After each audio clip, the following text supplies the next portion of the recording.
Audible Realms presents Winnie-the-Pooh by Alan Alexander Milne, narrated by Nathaniel Scott.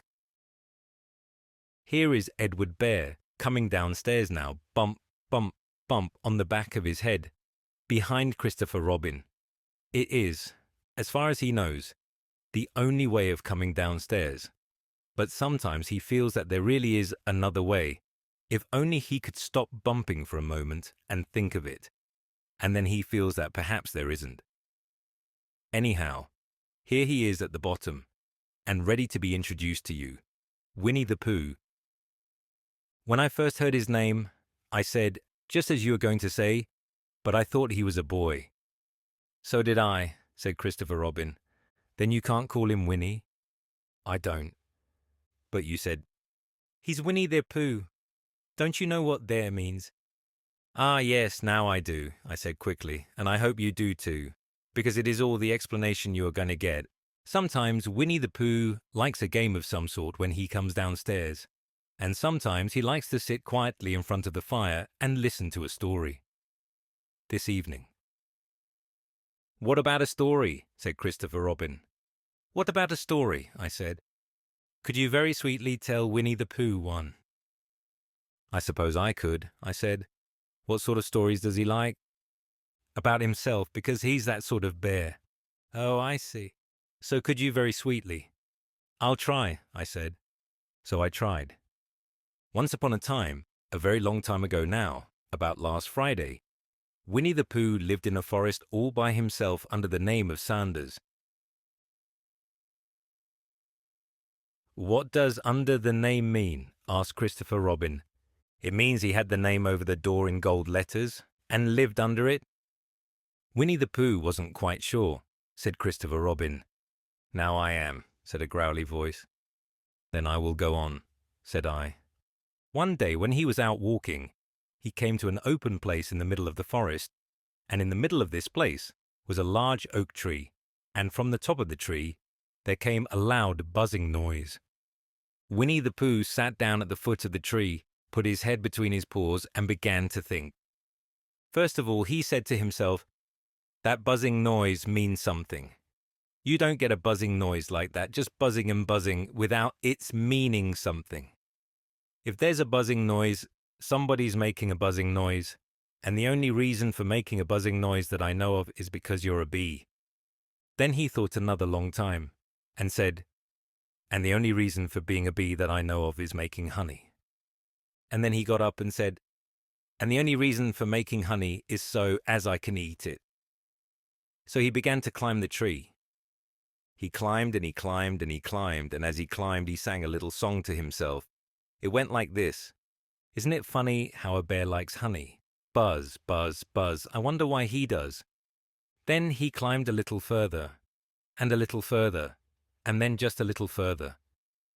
By that time he had thought of another song. It's a very funny thought that if bears were bees, they'd build their nests at the bottom of trees. And that being so, if the bees were bears, we shouldn't have to climb up all these stairs. He was getting rather tired by this time, so that is why he sang a complaining song. He was nearly there now, and if he just stood on that branch. Crack. Oh, help, said Pooh, as he dropped 10 feet on the branch below him. If only I hadn't, he said, as he bounced 20 feet onto the next branch. You see, what I meant to do, he explained, as he turned head over heels and crashed onto another branch 30 feet below. What I meant to do? Of course it was rather, he admitted, as he slithered very quickly through the next 6 branches. It all comes, I suppose, he decided, as he said goodbye to the last branch, spun round 3 times, and flew gracefully into a gorse bush. It all comes of liking honey so much. Oh, help. He crawled out of the gorse bush, brushed the prickles from his nose, and began to think again. And the first person he thought of was Christopher Robin. Was that me? Said Christopher Robin in an awed voice, hardly daring to believe it. That was you. Christopher Robin said nothing, but his eyes got larger and larger, and his face got pinker and pinker. So Winnie-the-Pooh went round to his friend Christopher Robin, who lived behind a green door in another part of the forest, "Good morning, Christopher Robin," he said. "Good morning, Winnie-the-Pooh," said you. "I wonder if you've got such a thing as a balloon about you." "A balloon?" "Yes." I just said to myself coming along, I wonder if Christopher Robin has such a thing as a balloon about him. I just said it to myself, thinking of balloons and wondering. "What do you want a balloon for?" you said. Winnie-the-Pooh looked round to see that nobody was listening, put his paw to his mouth, and said in a deep whisper, "Honey." "But you don't get honey with balloons." "I do," said Pooh. "Well, it just happened that you had been to a party the day before at the house of your friend Piglet, and you had balloons at the party. You had had a big green balloon, and one of Rabbit's relations had had a big blue one, and had left it behind, being really too young to go to a party at all. And so you had brought the green one and the blue one home with you." "Which one would you like?" you asked Pooh. He put his head between his paws and thought very carefully. "It's like this," he said. "When you go after honey with a balloon, the great thing is not to let the bees know you're coming. Now, if you have a green balloon, they might think you were only part of the tree and not notice you. And if you have a blue balloon, they might think you were only part of the sky and not notice you. And the question is, which is most likely?" "Wouldn't they notice you underneath the balloon?" you asked. "They might or they might not," said Winnie-the-Pooh. "You never can tell with bees." He thought for a moment and said, "I shall try to look like a small black cloud. That will deceive them." "Then you had better have the blue balloon," you said. And so it was decided. Well, you both went out with the blue balloon, and you took your gun with you, just in case, as you always did. And Winnie-the-Pooh went to a very muddy place that he knew of, and rolled until he was black all over. And then, when the balloon was blown up as big, and you and Pooh were both holding onto the string, you let go suddenly, and Pooh Bear floated gracefully up into the sky, and stayed there, level with the top of the tree, and about 20 feet away from it. "Hooray!" you shouted. "Isn't that fine?" shouted Winnie-the-Pooh down to you. "What do I look like?" "You look like a bear holding onto a balloon," you said. "Not," said Pooh anxiously. "Not like a small black cloud in a blue sky." "Not very much." "Ah, well, perhaps from up here it looks different. And, as I say, you never can tell with bees." There was no wind to blow him nearer to the tree, so there he stayed. He could see the honey, he could smell the honey, but he couldn't quite reach the honey. After a little while he called down to you. "Christopher Robin," he said in a loud whisper. "Hello. I think the bees suspect something." "What sort of thing?" "I don't know, but something tells me that they're suspicious. Perhaps they think that you're after their honey." "It may be that. You never can tell with bees." There was another little silence, and then he called down to you again. "Christopher Robin." "Yes." "Have you an umbrella in your house?" "I think so." "I wish you would bring it out here and walk up and down with it, and look up at me every now and then and say, 'Tut-tut, it looks like rain.' I think if you did that, it would help the deception which we are practicing on these bees." Well, you laughed to yourself. Silly old bear. But you didn't say it aloud because you were so fond of him, and you went home for your umbrella. "Oh, there you are," called down Winnie-the-Pooh, as soon as you got back to the tree. "I was beginning to get anxious. I have discovered that the bees are now definitely suspicious." "Shall I put my umbrella up?" you said. "Yes, but wait a moment. We must be practical. The important bee to deceive is the queen bee. Can you see which is the queen bee from down there?" "No." "A pity. Well, now, if you walk up and down with your umbrella, saying, 'Tut-tut, it looks like rain,' I shall do what I can by singing a little cloud song, such as a cloud might sing. Go!" So, while you walked up and down and wondered if it would rain, Winnie-the-Pooh sang this song. How sweet to be a cloud, floating in the blue. Every little cloud always sings aloud. How sweet to be a cloud floating in the blue. It makes him very proud to be a little cloud. The bees were still buzzing as suspiciously as ever. Some of them indeed left their nests and flew all round the cloud as it began the second verse of this song. And one bee sat down on the nose of the cloud for a moment and then got up again. "Christopher, ow, Robin," called out the cloud. "Yes? I have just been thinking, and I have come to a very important decision. These are the wrong sort of bees." "Are they?" "Quite the wrong sort. So I should think they would make the wrong sort of honey, shouldn't you?" "Would they?" "Yes, so I think I shall come down." "How?" asked you. Winnie-the-Pooh hadn't thought about this. If he let go of the string, he would fall, bump, and he didn't like the idea of that. So he thought for a long time, and then he said, "Christopher Robin, you must shoot the balloon with your gun. Have you got your gun?" "Of course I have," you said. "But if I do that, it will spoil the balloon," you said. "But if you don't," said Pooh, "I shall have to let go, and that would spoil me." When he put it like this, you saw how it was, and you aimed very carefully at the balloon and fired. "Ow!" said Pooh. "Did I miss?" you asked. "You didn't exactly miss," said Pooh, "but you missed the balloon." "I'm so sorry," you said, and you fired again, and this time you hit the balloon, and the air came slowly out, and Winnie-the-Pooh floated down to the ground. But his arms were so stiff from holding on to the string of the balloon all that time that they stayed up straight in the air for more than a week, and whenever a fly came and settled on his nose, he had to blow it off. And I think, but I am not sure, that is why he was always called Pooh. "Is that the end of the story?" asked Christopher Robin. "That's the end of that one. There are others. About Pooh and me. And Piglet and Rabbit and all of you, don't you remember?" "I do remember, and then when I try to remember, I forget. That day when Pooh and Piglet tried to catch the Heffalump. They didn't catch it, did they?" "No. Pooh couldn't because he hasn't any brain. Did I catch it?" "Well, that comes into the story." Christopher Robin nodded. "I do remember," he said. "Only Pooh doesn't very well, so that's why he likes having it told to him again, because then it's a real story and not just a remembering."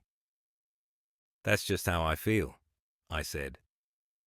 Christopher Robin gave a deep sigh, picked his bear up by the leg, and walked off to the door, trailing Pooh behind him. At the door he turned and said, "Coming to see me have my bath?" "I might," I said. "I didn't hurt him when I shot him, did I?" "Not a bit." He nodded and went out, and in a moment I heard Winnie-the-Pooh bump, bump, bump, going up the stairs behind him. Edward Bear, known to his friends as Winnie-the-Pooh, or Pooh for short, was walking through the forest one day, humming proudly to himself.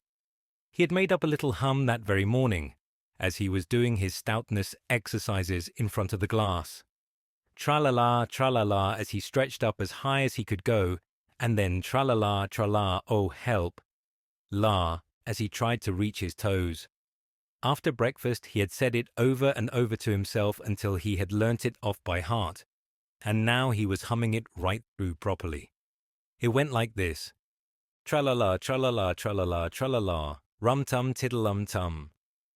Tiddle-iddle, tiddle-iddle, tiddle-iddle, tiddle-iddle, rum-tum-tum, tiddle-um. Well, he was humming this hum to himself, and walking along gaily, wondering what everybody else was doing, and what it felt like, being somebody else, when suddenly he came to a sandy bank, and in the bank was a large hole. "Aha," said Pooh. "Rum-tum, tiddle-um-tum. If I know anything about anything, that hole means rabbit," he said. "And rabbit means company," he said. "And company means food and listening to me humming and such like. Rum-tum-tum, tiddle-um." So he bent down, put his head into the hole and called out, "Is anybody at home?"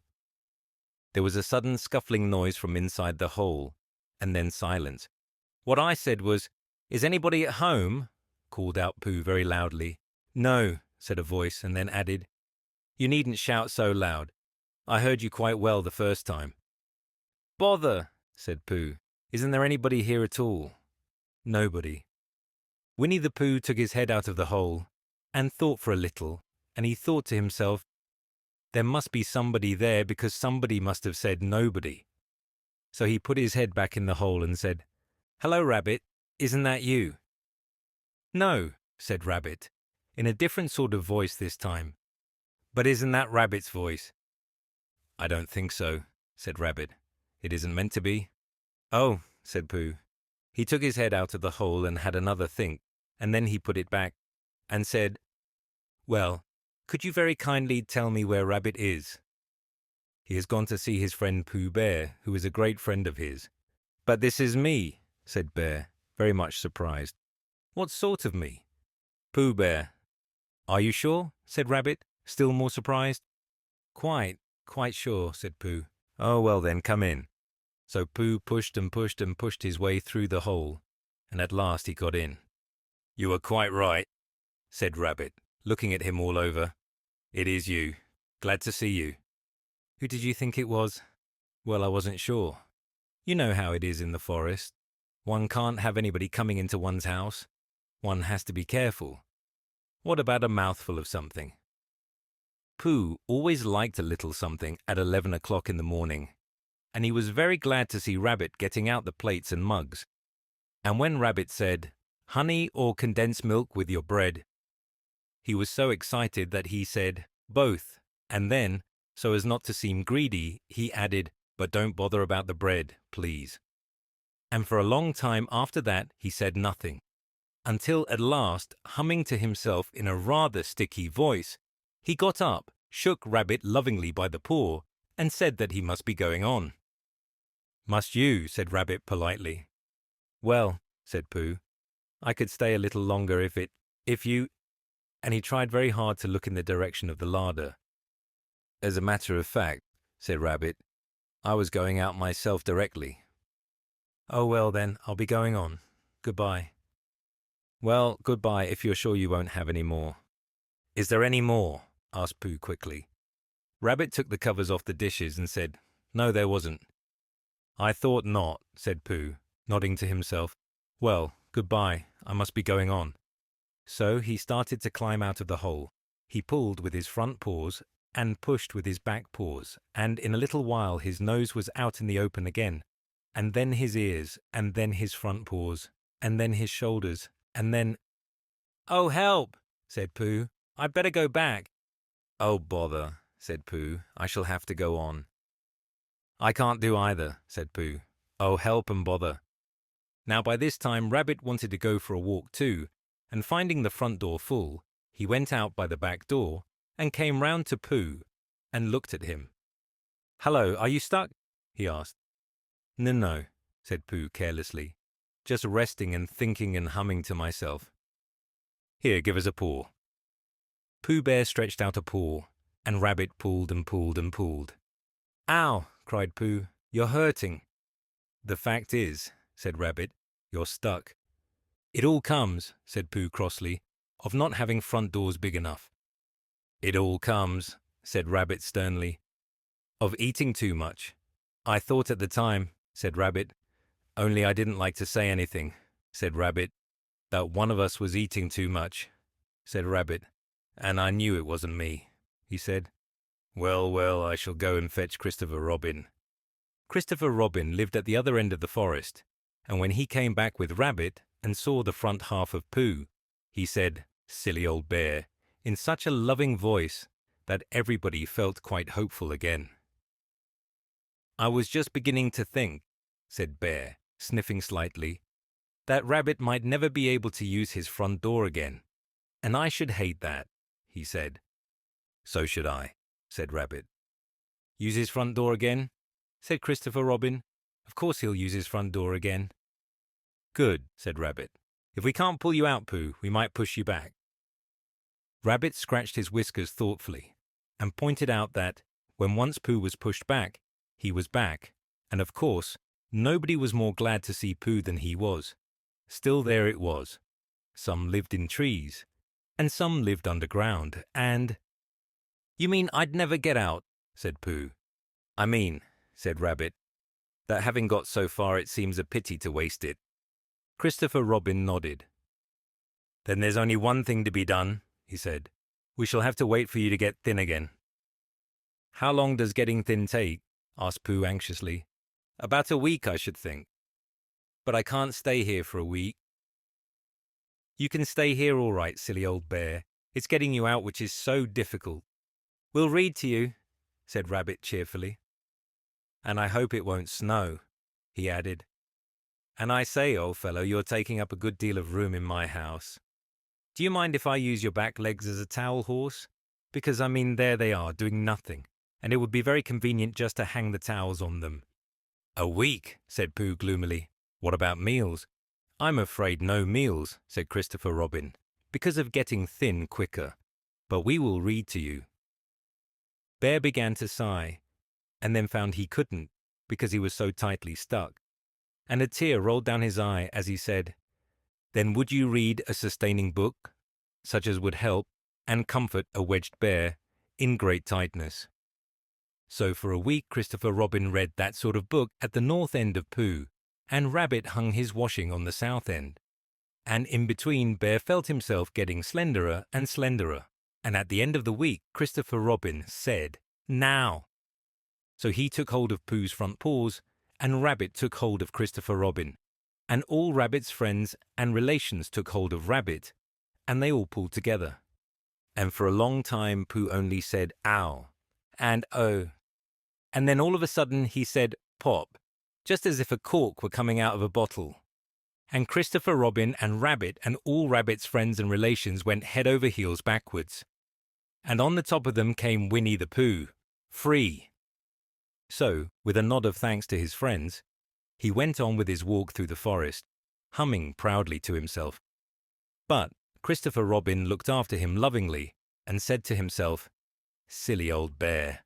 The Piglet lived in a very grand house in the middle of a beech tree, and the beech tree was in the middle of the forest, and the Piglet lived in the middle of the house. Next to his house was a piece of broken board, which had "Trespassers will" on it. When Christopher Robin asked the Piglet what it meant, he said it was his grandfather's name, and had been in the family for a long time. Christopher Robin said you couldn't be called Trespassers W, and Piglet said yes, you could, because his grandfather was, and it was short for Trespassers Will, which was short for Trespassers William. And his grandfather had had two names in case he lost one, Trespassers after an uncle, and William after Trespassers. "I've got two names," said Christopher Robin carelessly. "Well, there you are, that proves it," said Piglet. One fine winter's day when Piglet was brushing away the snow in front of his house, he happened to look up, and there was Winnie-the-Pooh. Pooh was walking round and round in a circle, thinking of something else, and when Piglet called to him, he just went on walking. "Hello," said Piglet. "What are you doing?" "Hunting," said Pooh. "Hunting what?" "Tracking something," said Winnie-the-Pooh very mysteriously. "Tracking what?" said Piglet, coming closer. "That's just what I ask myself. I ask myself what. What do you think you'll answer?" "I shall have to wait until I catch up with it," said Winnie-the-Pooh. "Now look there." He pointed to the ground in front of him. "What do you see there?" "Tracks," said Piglet. "Paw marks." He gave a little squeak of excitement. "Oh, Pooh, do you think it's a woozle?" "It may be," said Pooh. "Sometimes it is and sometimes it isn't. You never can tell with paw marks." With these few words he went on tracking, and Piglet, after watching him for a minute or two, ran after him. Winnie-the-Pooh had come to a sudden stop, and was bending over the tracks in a puzzled sort of way. "What's the matter?" asked Piglet. "It's a very funny thing," said Bear, "but there seem to be two animals now. This, whatever it was, has been joined by another, whatever it is, and the two of them are now proceeding in company. Would you mind coming with me, Piglet, in case they turn out to be hostile animals?" Piglet scratched his ear in a nice sort of way, and said that he had nothing to do until Friday, and would be delighted to come, in case it really was a woozle. "You mean, in case it really is two woozles," said Winnie-the-Pooh, and Piglet said that anyhow he had nothing to do until Friday. So off they went together. There was a small spinney of larch trees just here, and it seemed as if the two woozles, if that is what they were, had been going round this spinney, so round this spinney went Pooh and Piglet after them. Piglet passing the time by telling Pooh what his grandfather Trespasser's W had done to remove stiffness after tracking, and how his grandfather Trespasser's W had suffered in his later years from shortness of breath and other matters of interest, and Pooh wondering what a grandfather was like, and if perhaps this was two grandfathers they were after now, and if so, whether he would be allowed to take one home and keep it, and what Christopher Robin would say. And still the tracks went on in front of them. Suddenly Winnie-the-Pooh stopped and pointed excitedly in front of him. "Look!" "What?" said Piglet with a jump. And then, to show that he hadn't been frightened, he jumped up and down once or twice more in an exercising sort of way. "The tracks," said Pooh. "A third animal has joined the other two." "Pooh!" cried Piglet. "Do you think it is another Woozle?" "No," said Pooh, "because it makes different marks. It is either two Woozles, and one, as it might be, Whizzle, or two, as it might be, Whizzles and one, if so it is, Woozle. Let us continue to follow them." So they went on, feeling just a little anxious now, in case the three animals in front of them were of hostile intent, and Piglet wished very much that his grandfather were there, instead of elsewhere, and Pooh thought how nice it would be if they met Christopher Robin suddenly, but quite accidentally, and only because he liked Christopher Robin so much. And then, all of a sudden, Winnie-the-Pooh stopped again and licked the tip of his nose in a cooling manner, for he was feeling more hot and anxious than ever in his life before. There were 4 animals in front of them. "Do you see, Piglet? Look at their tracks. 3 as it were Woozles, and 1 as it was Whizzle. Another Woozle has joined them." And so it seemed to be. There were the tracks, crossing over each other here, getting muddled up with each other there, but, quite plainly every now and then, the tracks of 4 sets of paws. "I think," said Piglet, when he had licked the tip of his nose too, and found that it brought very little comfort, "I think that I have just remembered something. I have just remembered something that I forgot to do yesterday and shan't be able to do tomorrow. So I suppose I really ought to go back and do it now." "We'll do it this afternoon and I'll come with you," said Pooh. "It isn't the sort of thing you can do in the afternoon," said Piglet quickly. "It's a very particular morning thing that has to be done in the morning and, if possible, between the hours of—" "What would you say the time was?" "About 12, said Winnie-the-Pooh, looking at the sun. "Between, as I was saying, the hours of 12 and 12:05. So really, dear old Pooh, if you'll excuse me, what's that?" Pooh looked up at the sky, and then, as he heard the whistle again, he looked up into the branches of a big oak tree, and then he saw a friend of his. "It's Christopher Robin," he said. "Ah, then you'll be all right," said Piglet. "You'll be quite safe with him. Goodbye." And he trotted off home as quickly as he could, very glad to be out of all danger again. Christopher Robin came slowly down his tree. "Silly old bear," he said, "what were you doing? First you went round the spinney twice by yourself, and then Piglet ran after you, and you went round again together, and then you were just going round a 4th time." "Wait a moment," said Winnie-the-Pooh, holding up his paw. He sat down and thought, in the most thoughtful way he could think. Then he fitted his paw into one of the tracks, and then he scratched his nose twice and stood up. "Yes," said Winnie-the-Pooh. "I see now," said Winnie-the-Pooh. "I have been foolish and deluded," said he, "and I am a bear of no brain at all." "You're the best bear in all the world," said Christopher Robin soothingly. "Am I?" said Pooh hopefully, and then he brightened up suddenly. "Anyhow," he said, "it is nearly luncheon time." So he went home for it. The old grey donkey, Eeyore, stood by himself in a thistly corner of the forest, his front feet well apart, his head on one side, and thought about things. Sometimes he thought sadly to himself, "Why?" And sometimes he thought, "Wherefore?" And sometimes he thought, "Inasmuch as which?" and sometimes he didn't quite know what he was thinking about. So when Winnie-the-Pooh came stumping along, Eeyore was very glad to be able to stop thinking for a little, in order to say, "How do you do?" in a gloomy manner to him. "And how are you?" said Winnie-the-Pooh. Eeyore shook his head from side to side. "Not very how," he said.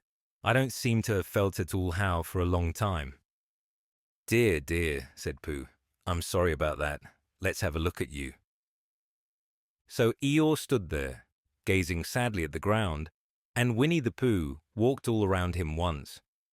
"Why, what's happened to your tail?" he said in surprise. "What has happened to it?" said Eeyore. "It isn't there." "Are you sure?" "Well, either a tail is there or it isn't there. You can't make a mistake about it, and yours isn't there." "Then what is?" "Nothing." "Let's have a look," said Eeyore, and he turned slowly round to the place where his tail had been a little while ago, and then, finding that he couldn't catch it up, he turned round the other way until he came back to where he was at first, and then he put his head down and looked between his front legs, and at last he said, with a long, sad sigh, "I believe you're right." "Of course I'm right," said Pooh. "That accounts for a good deal," said Eeyore gloomily. "It explains everything. No wonder." "You must have left it somewhere," said Winnie-the-Pooh. "Somebody must have taken it," said Eeyore. "How like them," he added after a long silence. Pooh felt that he ought to say something helpful about it, but didn't quite know what.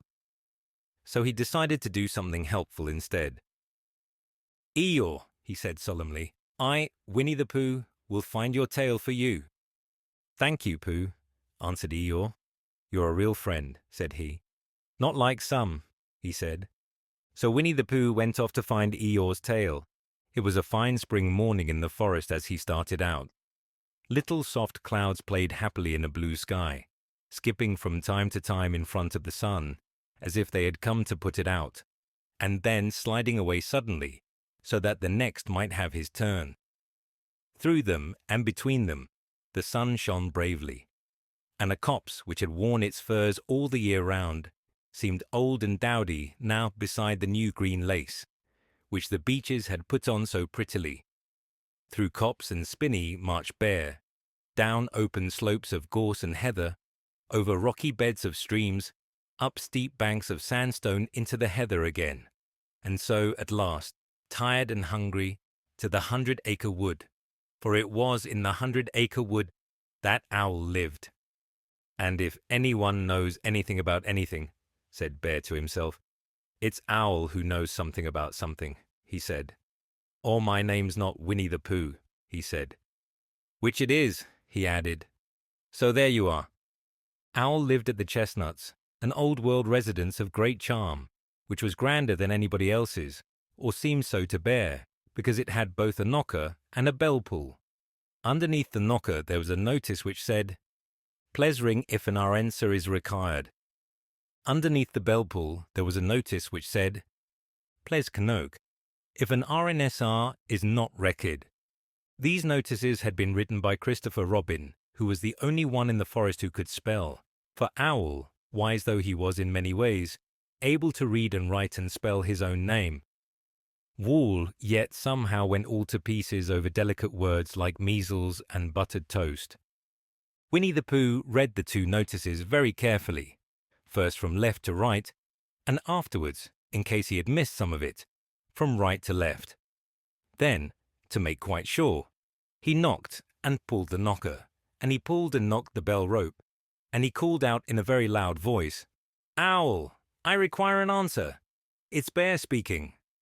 And the door opened, and Owl looked out. "Hello, Pooh," he said. "How's things?" "Terrible and sad," said Pooh, "because Eeyore, who is a friend of mine, has lost his tail, and he's moping about it. So could you very kindly tell me how to find it for him?" "Well," said Owl, "the customary procedure in such cases is as follows." "What does crustamony proceed cake mean?" said Pooh, "for I am a bear of very little brain, and long words bother me." "It means the thing to do." "As long as it means that, I don't mind," said Pooh humbly. The thing to do is as follows. First, issue a reward, then— Just a moment, said Pooh, holding up his paw. What do we do to this?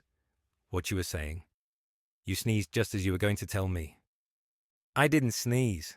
Yes, you did, Owl. Excuse me, Pooh, I didn't. You can't sneeze without knowing it. Well, you can't know it without something having been sneezed.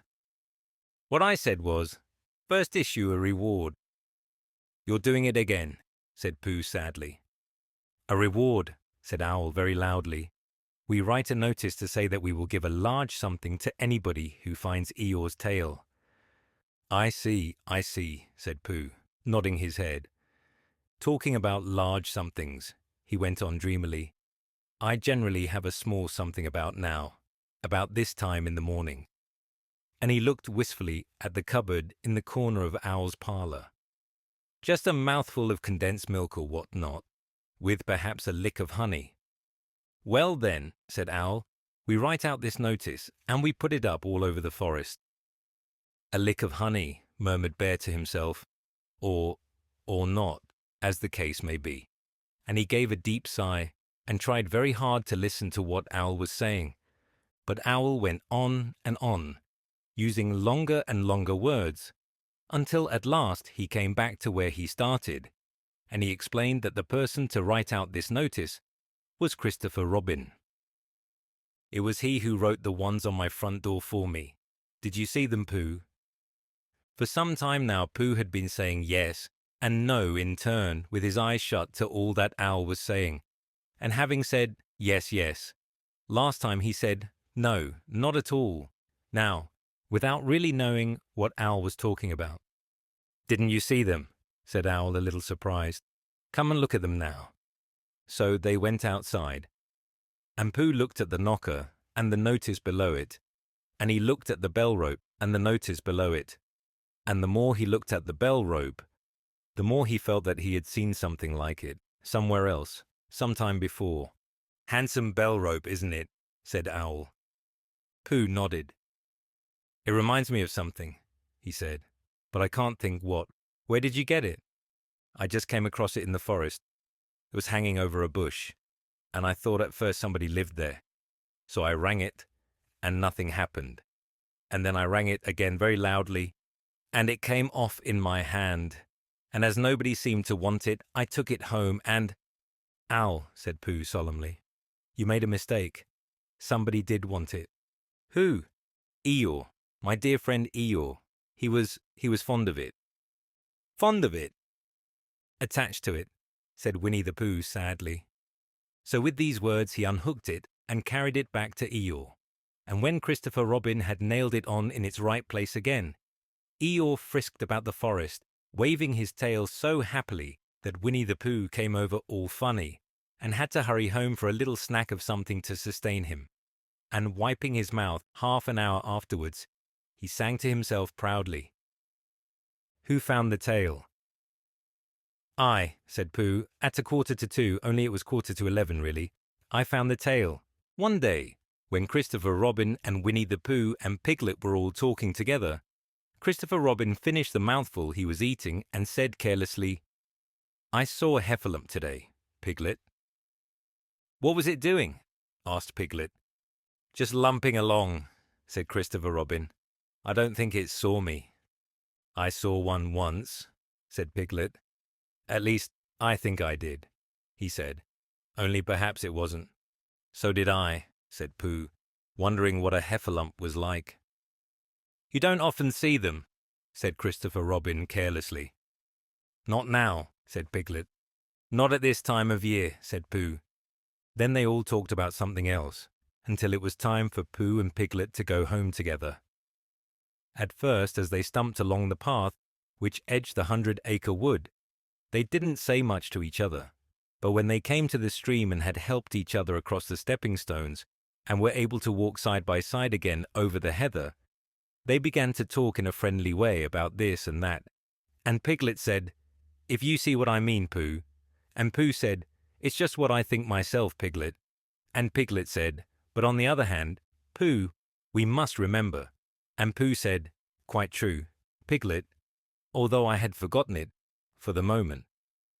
And then, just as they came to the 6 pine trees, Pooh looked round to see that nobody else was listening, and said in a very solemn voice, "Piglet, I have decided something." "What have you decided, Pooh?" "I have decided to catch a heffalump." Pooh nodded his head several times as he said this, and waited for Piglet to say, "How?" or "Pooh, you couldn't," or something helpful of that sort. But Piglet said nothing. The fact was, Piglet was wishing that he had thought about it first. "I shall do it," said Pooh, after waiting a little longer, "by means of a trap. And it must be a cunning trap, so you will have to help me, Piglet." "Pooh," said Piglet, feeling quite happy again now. "I will." And then he said, "How shall we do it?" And Pooh said, "That's just it. How?" And then they sat down together to think it out.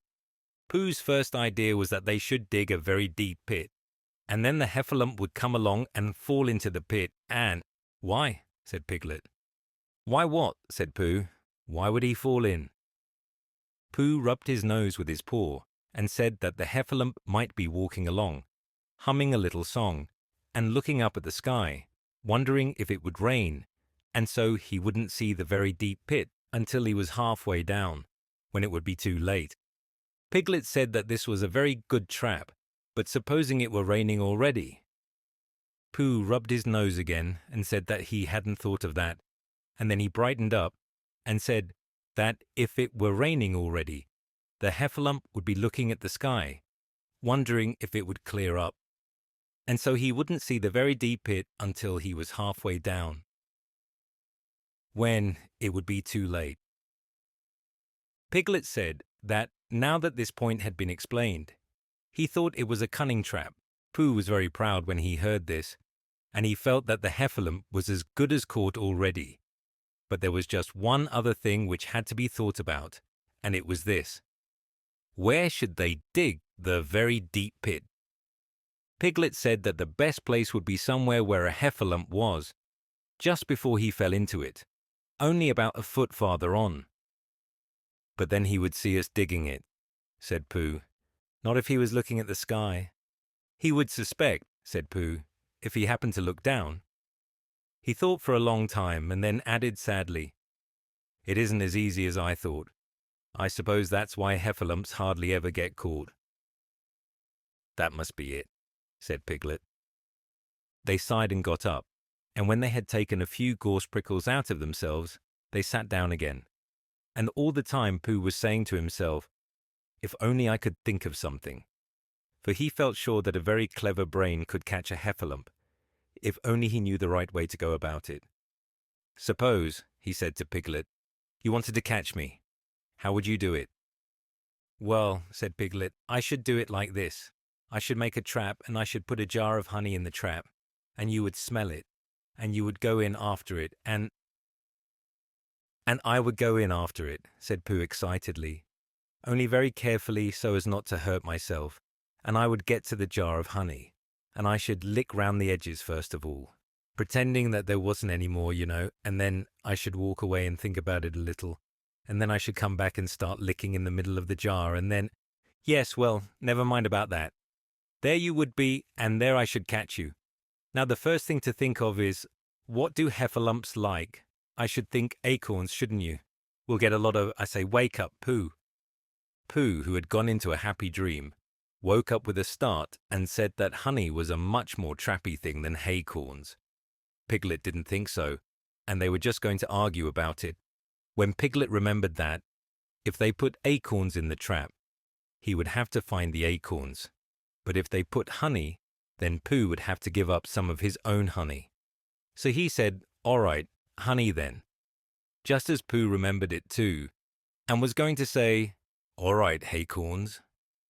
"Honey," said Piglet to himself in a thoughtful way, as if it were now settled. "I'll dig the pit, while you go and get the honey." "Very well," said Pooh, and he stumped off. As soon as he got home, he went to the larder, and he stood on a chair and took down a very large jar of honey from the top shelf. It had honey written on it, but, just to make sure, he took off the paper cover and looked at it, and it looked just like honey. "But you never can tell," said Pooh, I remember my uncle saying once that he had seen cheese just this color. So he put his tongue in and took a large lick. Yes, he said, it is. No doubt about that. And honey, I should say, right down to the bottom of the jar. Unless, of course, he said, somebody put cheese in at the bottom just for a joke. Perhaps I had better go a little further. Just in case. In case Heffalumps don't like cheese. Same as me. Ah, and he gave a deep sigh. I was right. It is honey, right the way down. Having made certain of this, he took the jar back to Piglet, and Piglet looked up from the bottom of his very deep pit and said, "Got it?" And Pooh said, "Yes, but it isn't quite a full jar." And he threw it down to Piglet, and Piglet said, "No, it isn't. Is that all you've got left?" And Pooh said, "Yes," because it was. So Piglet put the jar at the bottom of the pit and climbed out, and they went off home together. "Well, good night, Pooh," said Piglet when they had got to Pooh's house, "and we meet at 6 o'clock tomorrow morning by the pine trees and see how many Heffalumps we've got in our trap." 6 o'clock, Piglet. And have you got any string? Number. Why do you want string? To lead them home with. Oh, I think Heffalumps come if you whistle. Some do and some don't. You never can tell with Heffalumps. Well, good night. Good night. And off Piglet trotted to his house trespassers W, while Pooh made his preparations for bed. Some hours later, just as the night was beginning to steal away, Pooh woke up suddenly with a sinking feeling. He had had that sinking feeling before, and he knew what it meant. He was hungry. So he went to the larder, and he stood on a chair and reached up to the top shelf, and found nothing.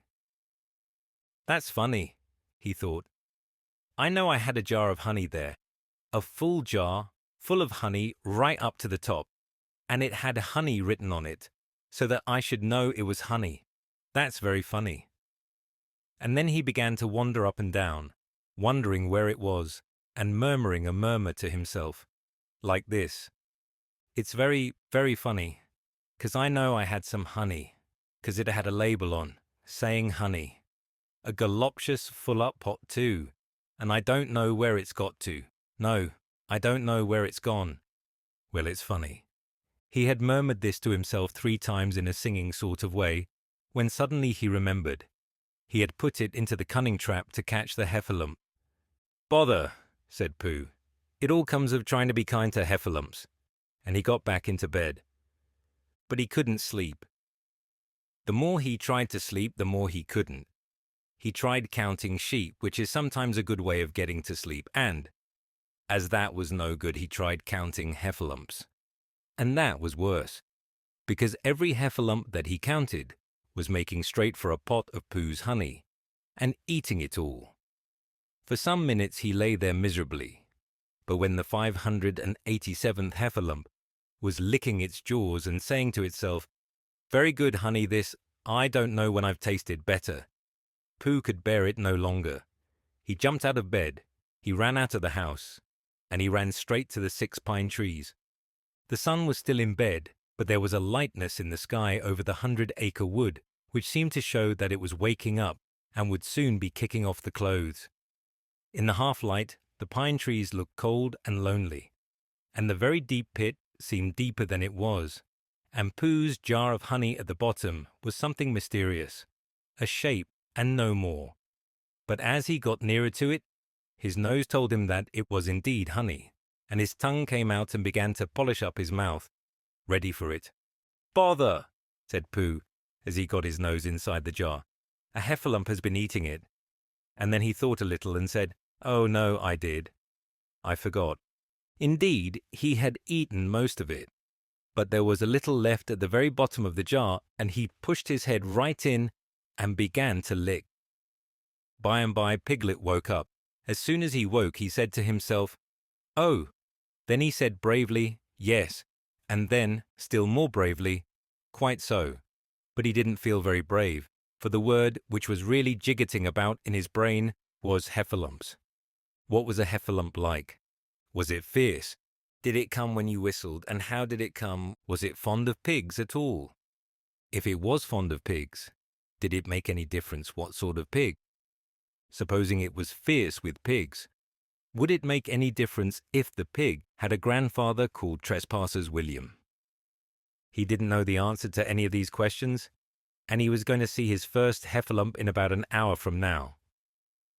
Of course Pooh would be with him, and it was much more friendly with two. But suppose Heffalumps were very fierce with pigs and bears. Wouldn't it be better to pretend that he had a headache and couldn't go up to the 6 pine trees this morning? But then suppose that it was a very fine day, and there was no Heffalump in the trap. Here he would be in bed all the morning, simply wasting his time for nothing. What should he do? And then he had a clever idea. He would go up very quietly to the 6 pine trees now, peep very cautiously into the trap, and see if there was a Heffalump there. And if there was, he would go back to bed, and if there wasn't, he wouldn't. So off he went. At first he thought that there wouldn't be a Heffalump in the trap, and then he thought that there would. And as he got nearer, he was sure that there would, because he could hear it Heffalumping about it like anything. "Oh dear, oh dear, oh dear," said Piglet to himself, and he wanted to run away. But somehow, having got so near, he felt that he must just see what a Heffalump was like. So he crept to the side of the trap and looked in. And all the time Winnie-the-Pooh had been trying to get the honey jar off his head. The more he shook it, the more tightly it stuck.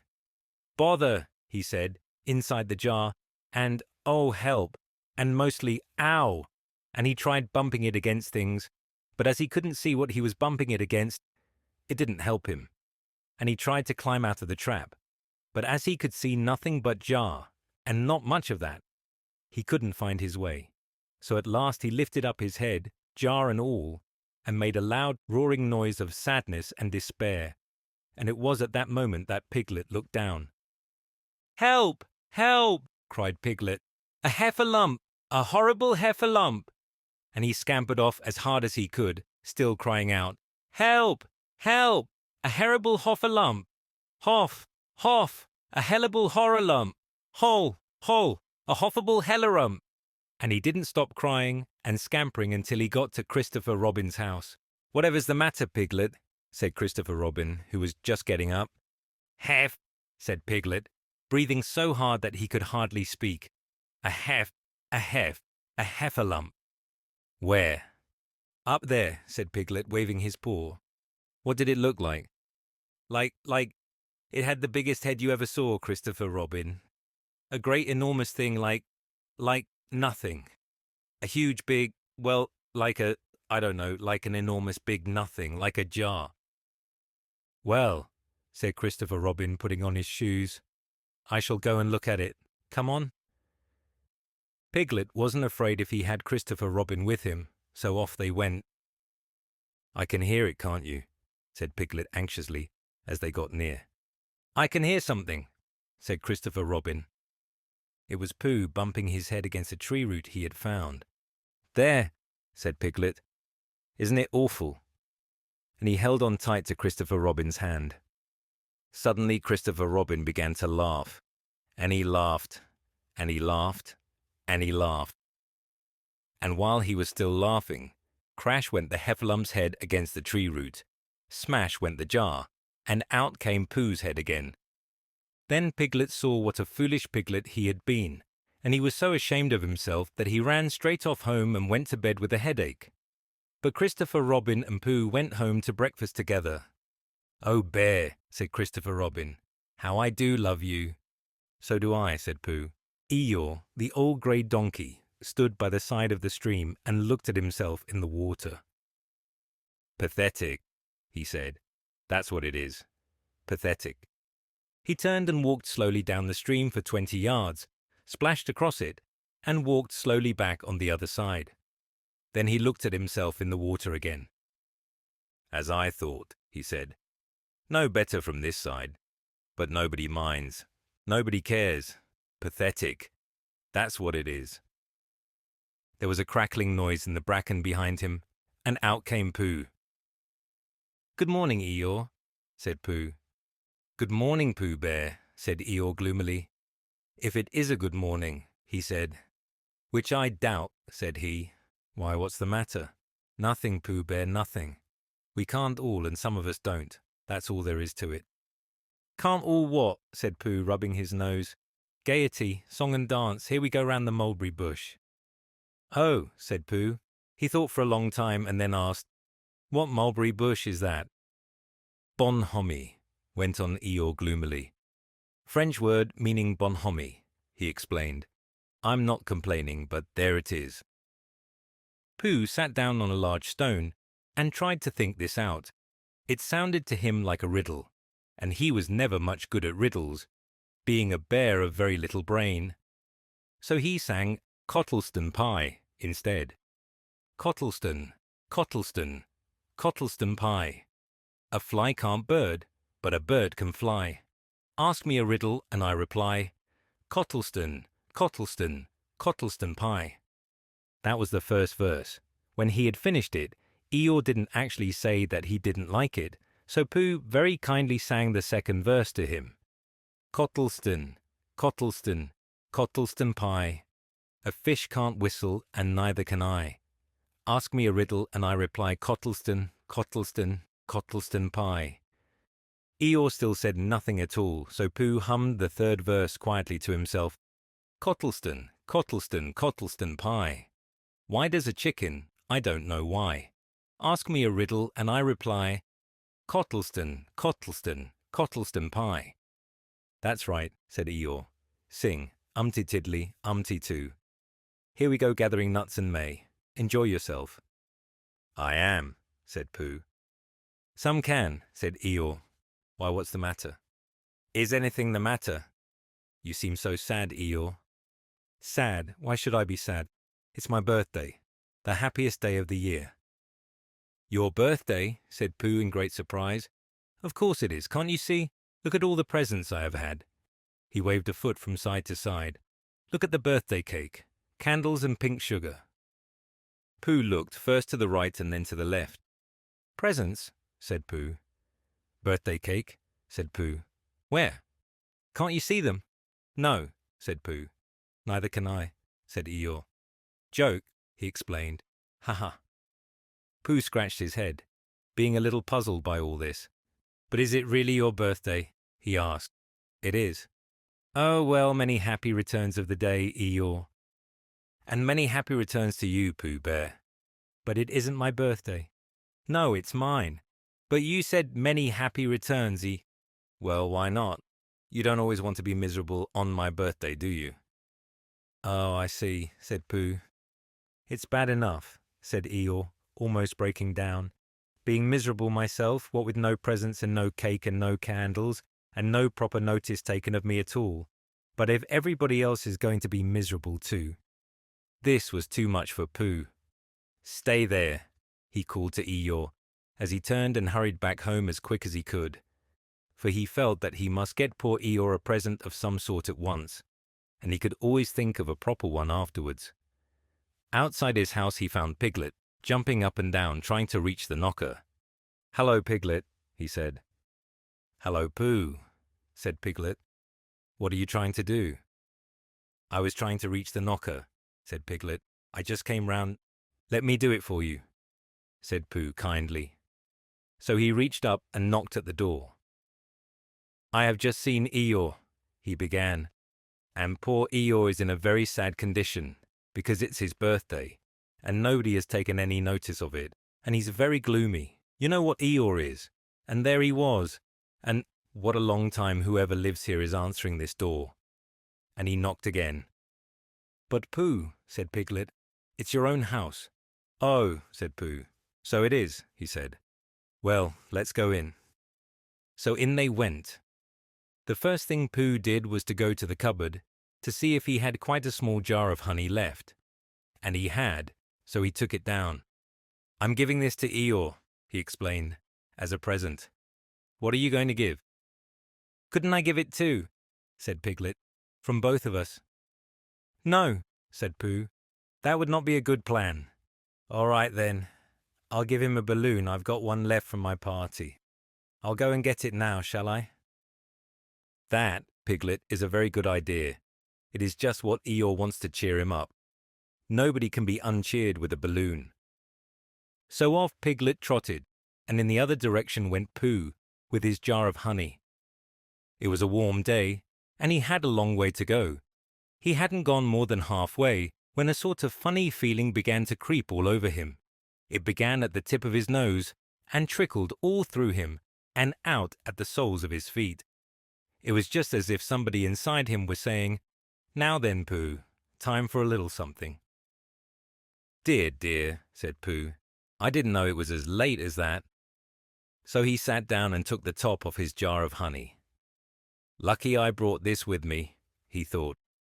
Many a bear going out on a warm day like this would never have thought of bringing a little something with him. And he began to eat. "Now let me see," he thought, as he took his last lick of the inside of the jar. "Where was I going? Ah, yes, Eeyore." He got up slowly. And then suddenly he remembered. He had eaten Eeyore's birthday present. "Bother," said Pooh. "What shall I do? I must give him something." For a little while he couldn't think of anything. Then he thought, "Well, it's a very nice pot, even if there's no honey in it. And if I washed it clean and got somebody to write a happy birthday on it, Eeyore could keep things in it, which might be useful." So, as he was just passing the 100 Acre Wood, he went inside to call on Owl, who lived there. "Good morning, Owl," he said. "Good morning, Pooh," said Owl. "Many happy returns of Eeyore's birthday," said Pooh. "Oh, is that what it is? What are you giving him, Owl?" "What are you giving him, Pooh?" "I'm giving him a useful pot to keep things in, and I wanted to ask you—" "Is this it?" said Owl, taking it out of Pooh's paw. "Yes, and I wanted to ask you— somebody has been keeping honey in it," said Owl. "You can keep anything in it," said Pooh earnestly. "It's very useful like that, and I wanted to ask you— you ought to write a happy birthday on it."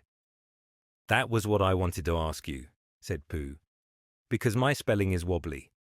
It's good spelling, but it wobbles, and the letters get in the wrong places. Would you write a happy birthday on it for me?"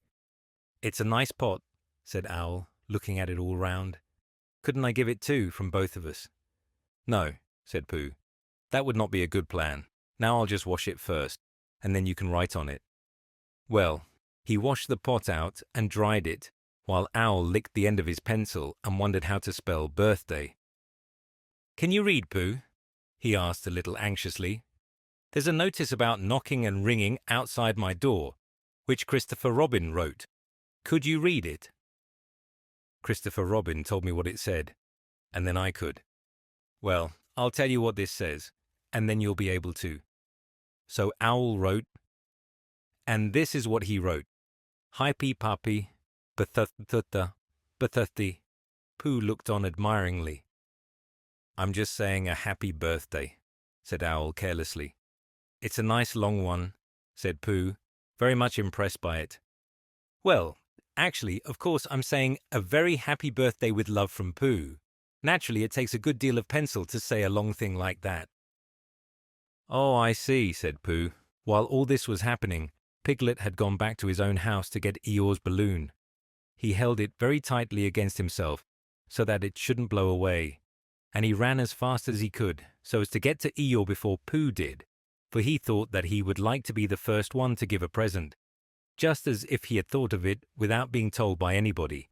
And running along and thinking how pleased Eeyore would be, he didn't look where he was going, and suddenly he put his foot in a rabbit hole and fell down flat on his face. Bang! Piglet lay there, wondering what had happened. At first he thought that the whole world had blown up, and then he thought that perhaps only the forest part of it had, and then he thought that perhaps only he had, and he was now alone in the moon, or somewhere, and would never see Christopher Robin or Pooh or Eeyore again.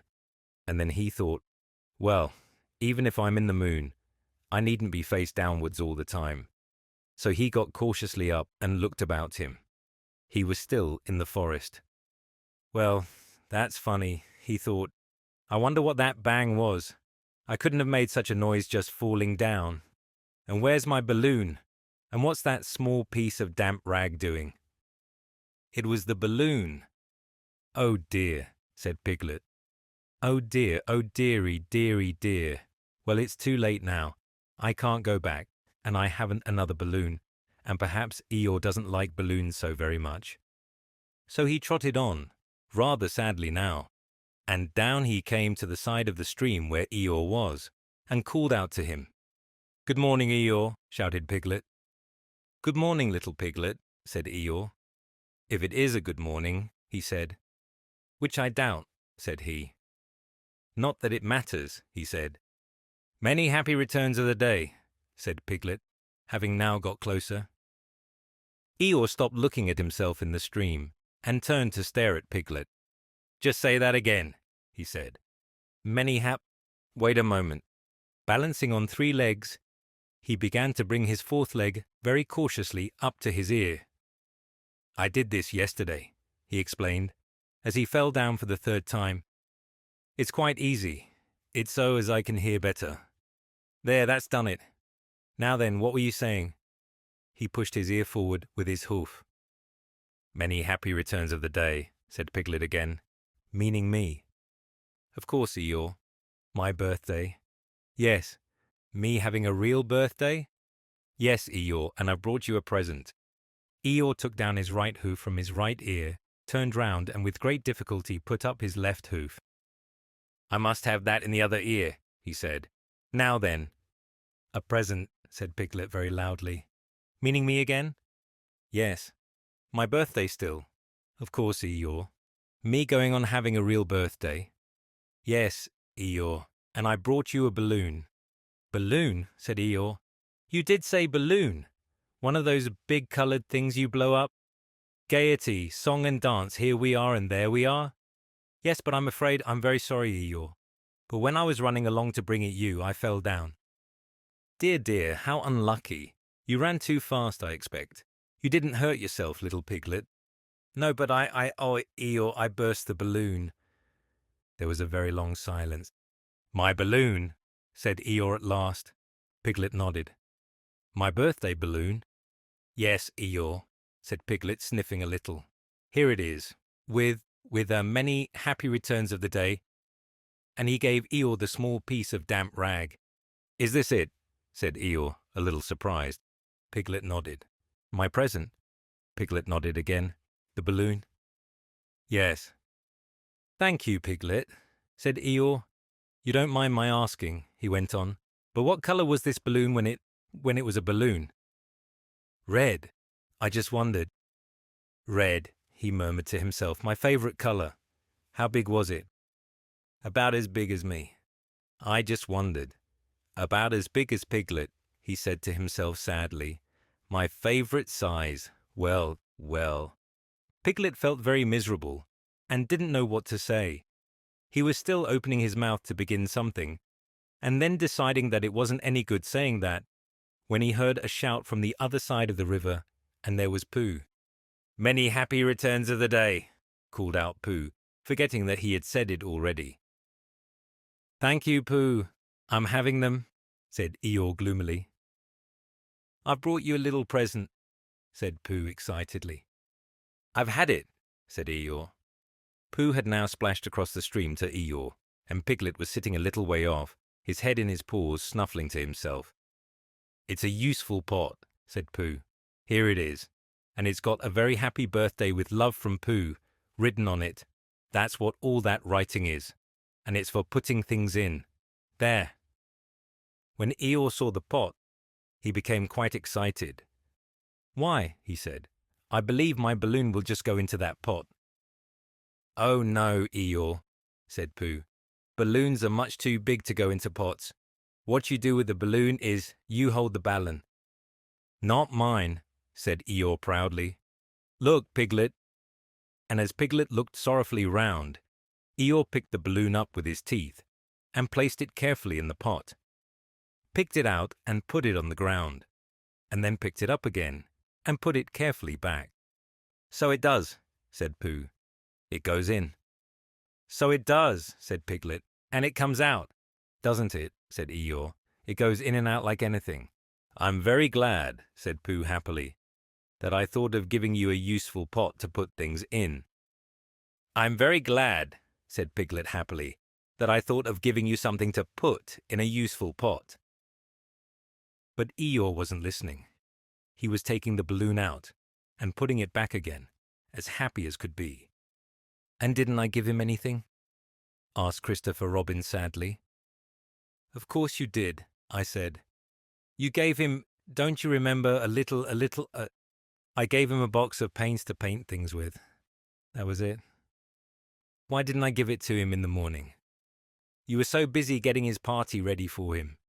He had a cake with icing on the top and 3 candles, and his name in pink sugar and— Yes, I remember, said Christopher Robin. Nobody seemed to know where they came from, but there they were in the forest, Kanga and Baby Roo. When Pooh asked Christopher Robin, how did they come here? Christopher Robin said, in the usual way, if you know what I mean, Pooh. And Pooh, who didn't, said, oh. Then he nodded his head twice and said, in the usual way, ah. Then he went to call upon his friend Piglet to see what he thought about it, and at Piglet's house he found Rabbit. So they all talked about it together. What I don't like about it is this, said Rabbit. Here are we, you, Pooh, and you, Piglet, and me, and suddenly— And Eeyore, said Pooh, and Eeyore, and then suddenly— And Owl, said Pooh, and Owl, and then all of a sudden— Oh, and Eeyore, said Pooh, I was forgetting him. Here we are, said Rabbit very slowly and carefully, all of us. And then suddenly we wake up one morning and what do we find? We find a strange animal among us, an animal of whom we have never even heard before, an animal who carries her family about with her in her pocket. Suppose I carried my family about with me in my pocket. How many pockets should I want? 16, said Piglet. 17, isn't it? Said Rabbit. And one more for a handkerchief, that's 18. 18 pockets in one suit. I haven't time. There was a long and thoughtful silence, and then Pooh, who had been frowning very hard for some minutes, said, I make it 15. What? Said Rabbit. 15. 15 what? Your family. What about them? Pooh rubbed his nose and said that he thought Rabbit had been talking about his family. Did I? Said Rabbit carelessly. Yes, you said— Never mind, Pooh, said Piglet impatiently. The question is, what are we to do about Kanga? Oh, I see, said Pooh. The best way, said Rabbit, would be this. The best way would be to steal Baby Roo and hide him. And then when Kanga says, Where's Baby Roo? We say, Aha. Aha, said Pooh, practicing. Aha, aha. Of course, he went on, we could say, Aha, even if we hadn't stolen Baby Roo. Pooh, said Rabbit kindly, you haven't any brain? I know, said Pooh humbly. We say aha, so that Kanga knows that we know where Baby Roo is. Aha means, we'll tell you where Baby Roo is, if you promise to go away from the forest and never come back. Now don't talk while I think. Pooh went into a corner and tried saying aha in that sort of voice. Sometimes it seemed to him that it did mean what Rabbit said, and sometimes it seemed to him that it didn't.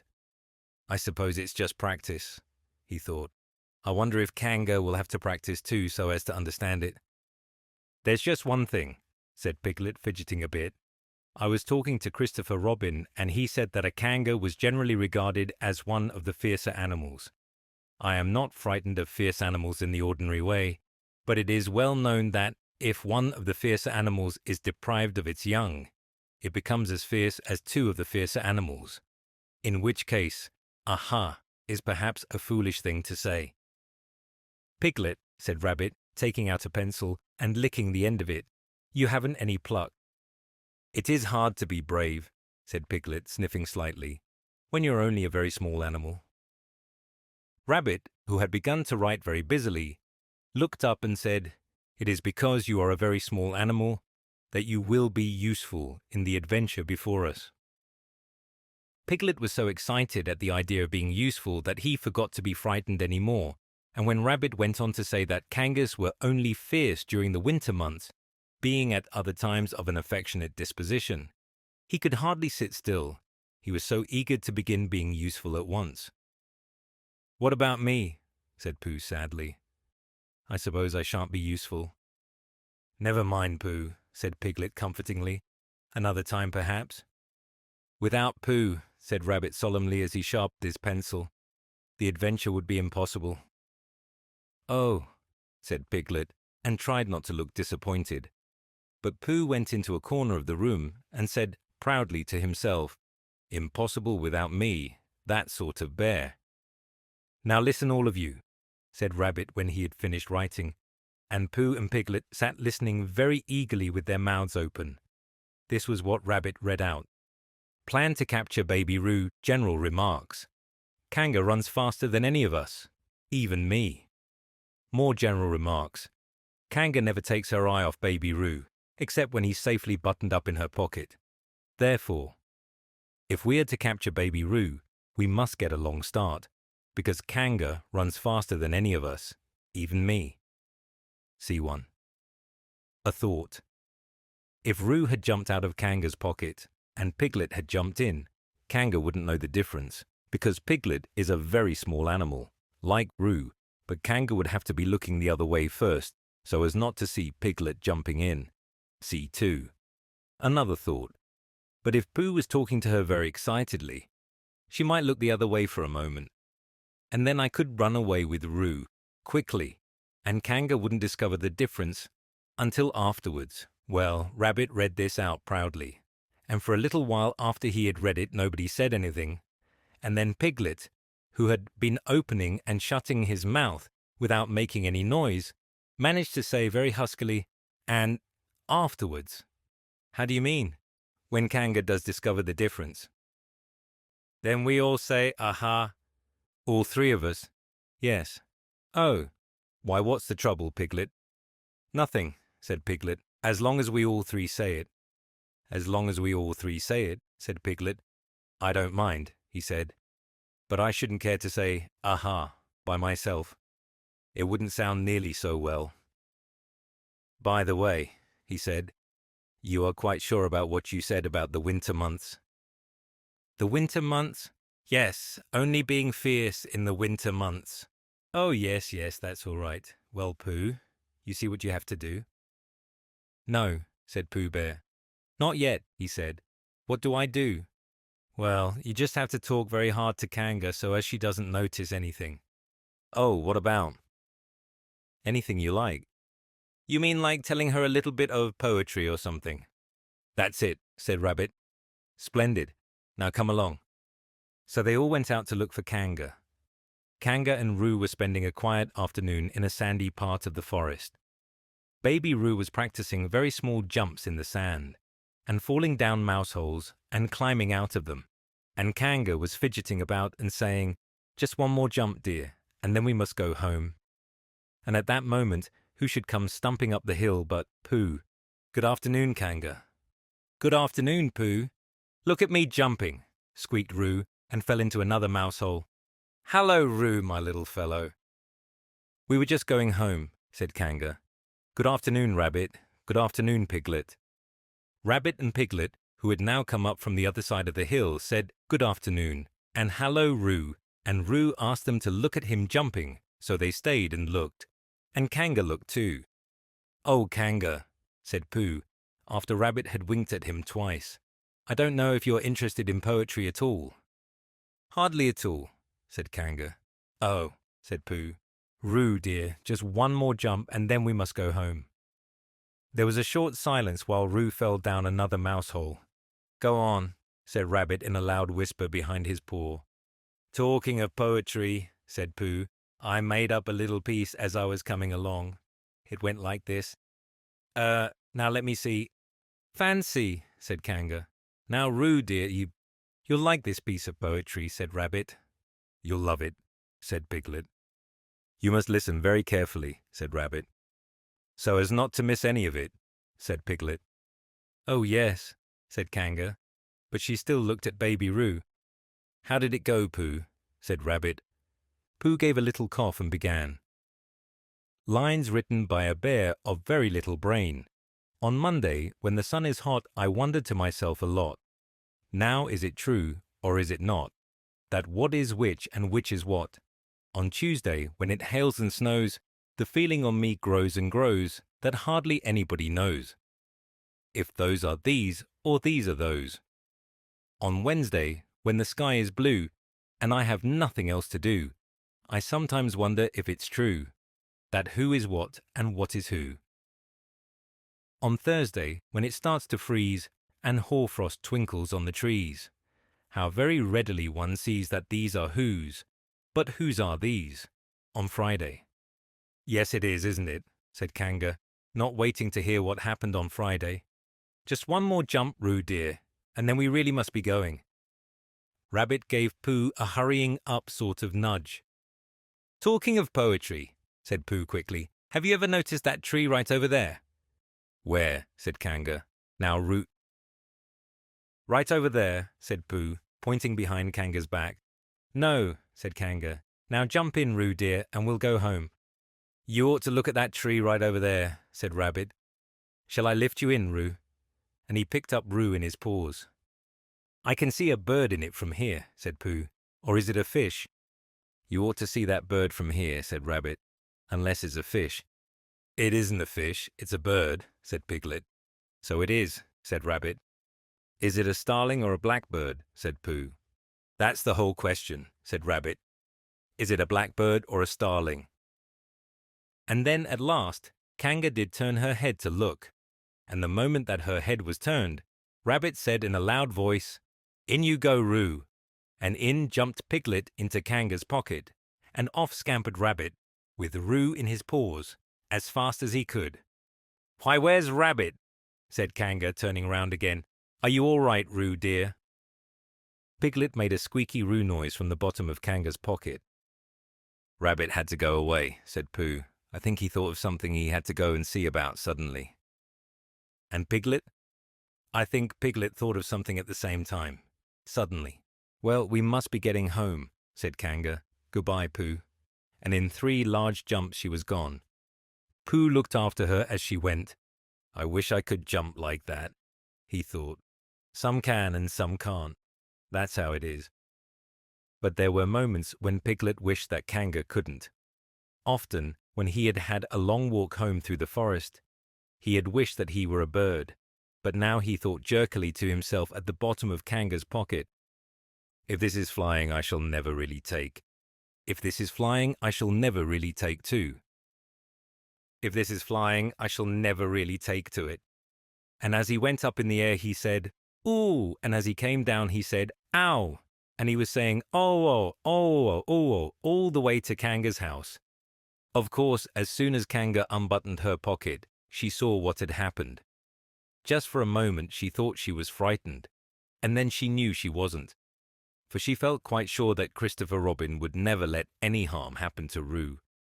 So she said to herself, If they are having a joke with me, I will have a joke with them. Now then, Roo dear, she said as she took Piglet out of her pocket, bedtime. Aha, said Piglet, as well as he could after his terrifying journey.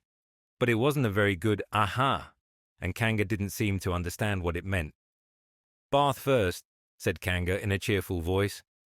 Aha, said Piglet again, looking round anxiously for the others. But the others weren't there. Rabbit was playing with baby Roo in his own house, and feeling more fond of him every minute, and Pooh, who had decided to be a Kanga, was still at the sandy place on the top of the forest, practicing jumps. I am not at all sure, said Kanga in a thoughtful voice, that it wouldn't be a good idea to have a cold bath this evening. Would you like that, Roo dear? Piglet, who had never been really fond of baths, shuddered a long, indignant shudder, and said in as brave a voice as he could, Kanga, I see that the time has come to speak plainly. Funny little Roo, said Kanga as she got the bath water ready. I am not Roo, said Piglet loudly. I am Piglet.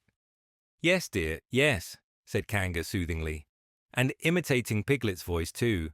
So clever of him, she went on, as she took a large bar of yellow soap out of the cupboard. What will he be doing next? Can't you see? Shouted Piglet. Haven't you got eyes? Look at me. I am looking, Roo dear, said Kanga rather severely. And you know what I told you yesterday about making faces. If you go on making faces like Piglet's, you will grow up to look like Piglet, and then think how sorry you will be. Now then, into the bath, and don't let me have to speak to you about it again." Before he knew where he was, Piglet was in the bath, and Kanga was scrubbing him firmly with a large lathery flannel. "Ow!" cried Piglet. "Let me out! I'm Piglet!" "Don't open the mouth, dear, or the soap goes in," said Kanga.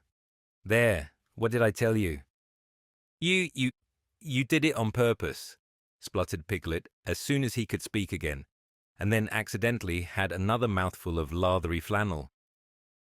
"That's right, dear, don't say anything," said Kanga, and in another minute Piglet was out of the bath, and being rubbed dry with a towel. "Now," said Kanga, "there's your medicine, and then bed." What medicine?" said Piglet. "To make you grow big and strong, dear. You don't want to grow up small and weak like Piglet, do you? Well then." At that moment there was a knock at the door. "Come in," said Kanga, and in came Christopher Robin. "Christopher Robin, Christopher Robin," cried Piglet. "Tell Kanga who I am. She keeps saying I'm Roo. I'm not Roo, am I?" Christopher Robin looked at him very carefully and shook his head.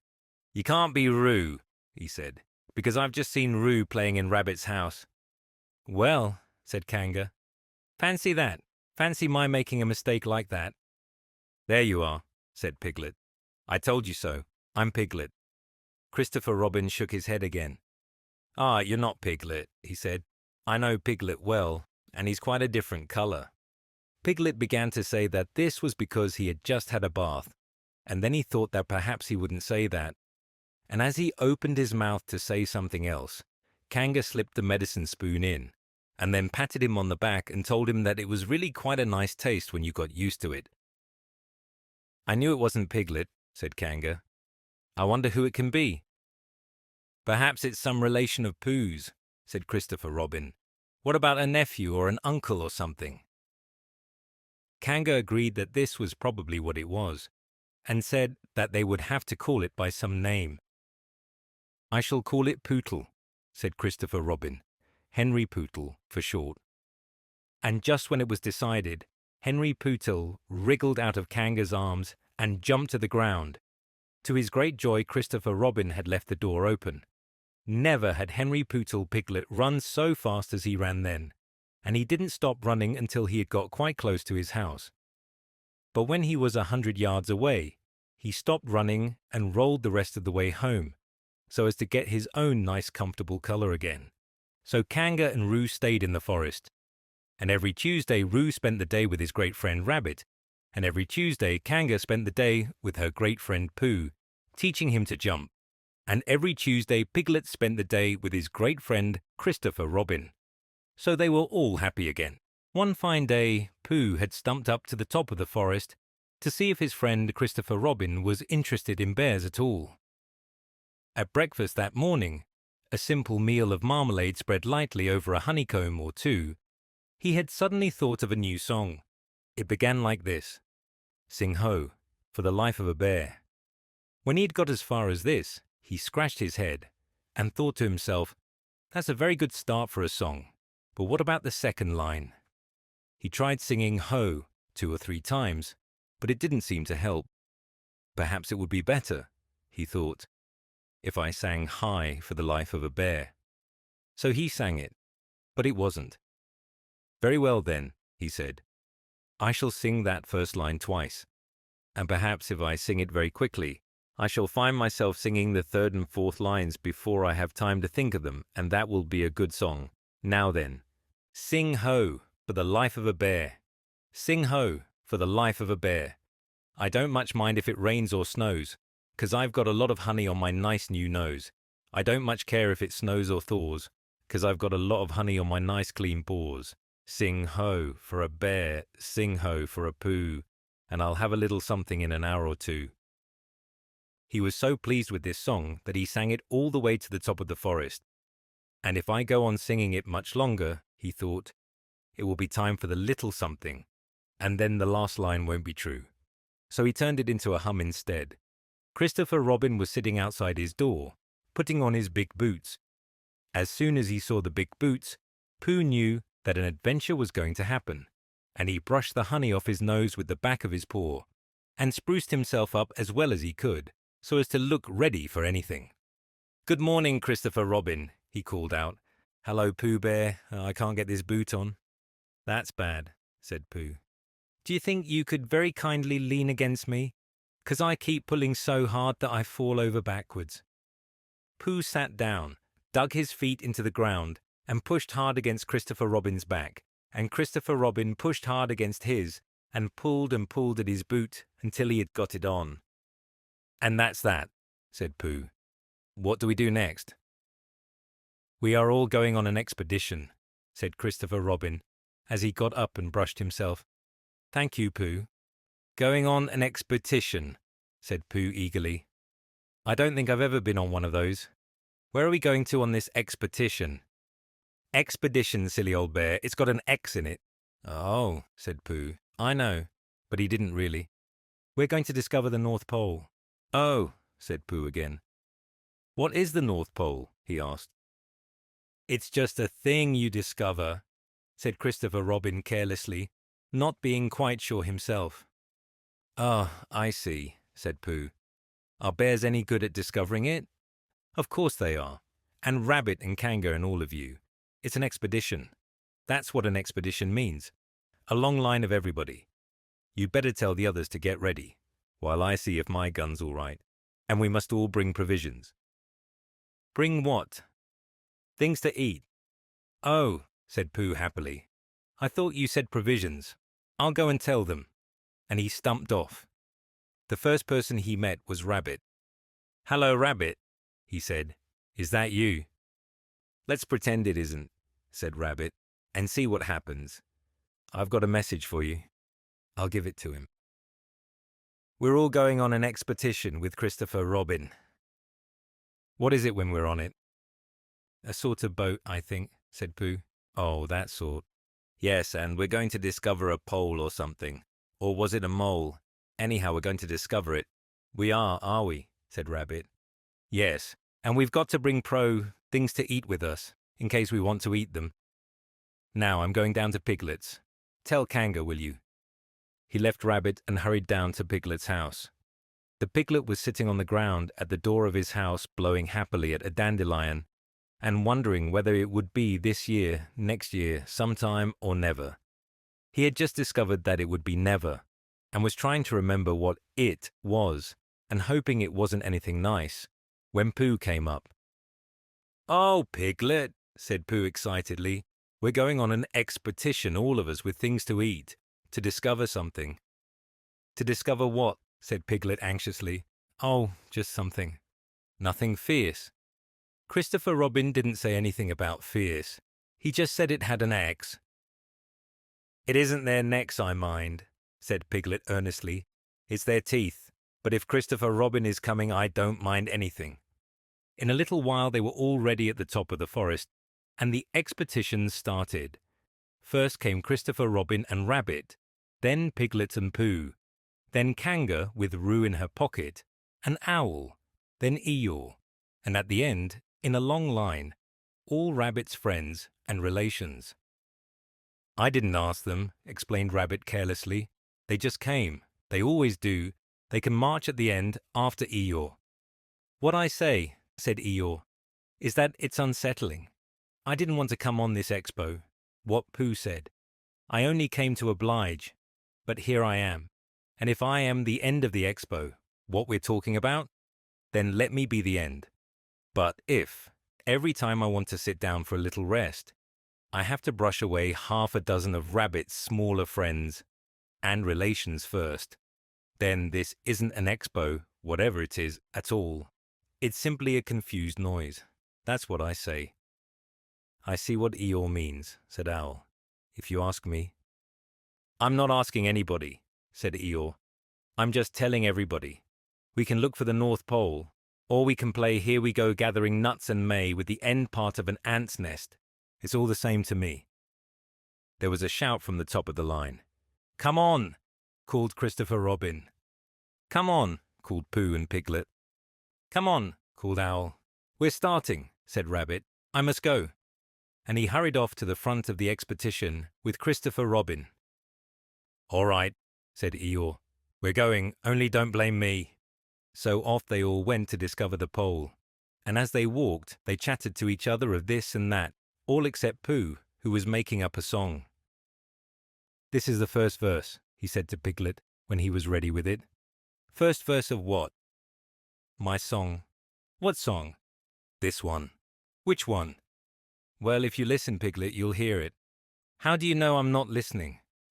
Pooh couldn't answer that one, so he began to sing. They all went off to discover the pole, Owl and Piglet, and Rabbit and all. It's a thing you discover, as I've been told by Owl and Piglet, and Rabbit and all. Eeyore, Christopher Robin, and Pooh and Rabbit's relations all went too, and where the pole was, none of them knew. Sing, hey, for Owl and Rabbit and all. Hush, said Christopher Robin, turning round to Pooh. We're just coming to a dangerous place. Hush, said Pooh, turning round quickly to Piglet. Hush, said Piglet to Kanga. Hush, said Kanga to Owl, while Roo said, hush, several times to himself very quietly. Hush, said Owl to Eeyore. Hush, said Eeyore in a terrible voice to all Rabbit's friends and relations, and hush, they said hastily to each other all down the line, until it got to the last one of all. And the last and smallest friend and relation was so upset to find that the whole Expotition was saying, hush, to him, that he buried himself head downwards in a crack in the ground, and stayed there for 2 days until the danger was over, and then went home in a great hurry, and lived quietly with his aunt ever afterwards. His name was Alexander Beetle. They had come to a stream which twisted and tumbled between high rocky banks, and Christopher Robin saw at once how dangerous it was.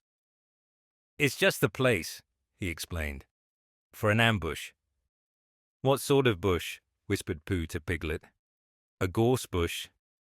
My dear Pooh, said Owl in his superior way, don't you know what an ambush is?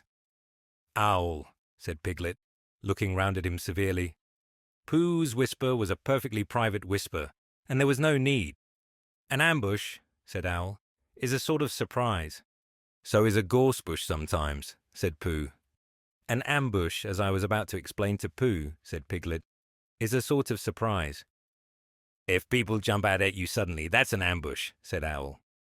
It's an ambush, Pooh, when people jump at you suddenly, explained Piglet. Pooh, who now knew what an ambush was, said that a gorse bush had sprung at him suddenly one day when he fell off a tree, and he had taken 6 days to get all the prickles out of himself. We are not talking about gorse bushes, said Owl a little crossly. I am, said Pooh. They were climbing very cautiously up the stream now, going from rock to rock, and after they had gone a little way, they came to a place where the banks widened out at each side, so that on each side of the water there was a level strip of grass on which they could sit down and rest. As soon as he saw this, Christopher Robin called, "Halt," and they all sat down and rested. I think, said Christopher Robin, that we ought to eat all our provisions now so that we shan't have so much to carry. Eat all our what? Said Pooh. All that we brought, said Piglet, getting to work. That's a good idea, said Pooh, and he got to work too. Have you all got something? Asked Christopher Robin with his mouth full. All except me, said Eeyore. As usual. He looked round at them in his melancholy way. I suppose none of you are sitting on a thistle by any chance? I believe I am, said Pooh. Ow. He got up and looked behind him. Yes, I was. I thought so. Thank you, Pooh, if you've quite finished with it. He moved across to Pooh's place and began to eat. It don't do them any good, you know, sitting on them, he went on, as he looked up munching. Takes all the life out of them. Remember that another time. All of you. A little consideration, a little thought for others, makes all the difference. As soon as he had finished his lunch, Christopher Robin whispered to Rabbit, and Rabbit said, Yes, yes, of course, and they walked a little way up the stream together. I didn't want the others to hear, said Christopher Robin. Quite so, said Rabbit, looking important. I wondered, it's only, Rabbit, I suppose you don't know, what does the North Pole look like? Well, said Rabbit, stroking his whiskers, now you're asking me. I did know once, only I've sort of forgotten, said Christopher Robin carelessly. It's a funny thing, said Rabbit, but I've sort of forgotten too, although I did know once. I suppose it's just a pole stuck in the ground? Sure to be a pole, said Rabbit, because of calling it a pole. And if it's a pole, well, I should think it would be sticking in the ground, shouldn't you? Because there'd be nowhere else to stick it. Yes, that's what I thought. The only thing, said Rabbit, is where is it sticking? That's what we're looking for, said Christopher Robin. They went back to the others. Piglet was lying on his back, sleeping peacefully. Roo was washing his face and paws in the stream, while Kanga explained to everybody proudly that this was the first time he had ever washed his face himself. And Owl was telling Kanga an interesting anecdote full of long words like encyclopedia and rhododendron, to which Kanga wasn't listening. I don't hold with all this washing, grumbled Eeyore. This modern behind-the-ears nonsense. What do you think, Pooh? Well, said Pooh, I think...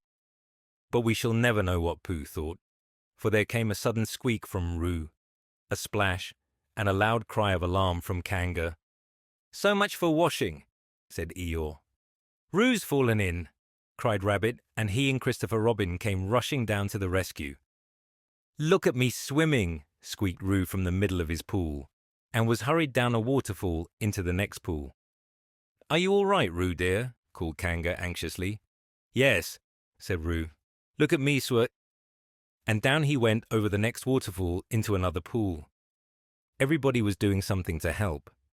Piglet, wide awake suddenly, was jumping up and down and making "ooh, I say" noises. Owl was explaining that in a case of sudden and temporary immersion, the important thing was to keep the head above water. Kanga was jumping along the bank saying, Are you sure you're all right, Roo dear? To which Roo, from whatever pool he was in at the moment, was answering, Look at me swimming. Eeyore had turned round and hung his tail over the first pool into which Roo fell, and with his back to the accident was grumbling quietly to himself and saying, All this washing, but catch onto my tail, little Roo, and you'll be all right. And Christopher Robin and Rabbit came hurrying past Eeyore and were calling out to the others in front of them. All right, Roo, I'm coming, called Christopher Robin. Get something across the stream lower down, some of you fellows, called Rabbit. But Pooh was getting something. 2 pools below Roo he was standing with a long pole in his paws, and Kanga came up and took one end of it, and between them they held it across the lower part of the pool. And Roo, still bubbling proudly, Look at me swimming, drifted up against it and climbed out. Did you see me swimming? Squeaked Roo excitedly, while Kanga scolded him and rubbed him down. Pooh, did you see me swimming? That's called swimming, what I was doing. Rabbit, did you see what I was doing? Swimming. Hello, Piglet. I say, Piglet, what do you think I was doing? Swimming. Christopher Robin, did you see me?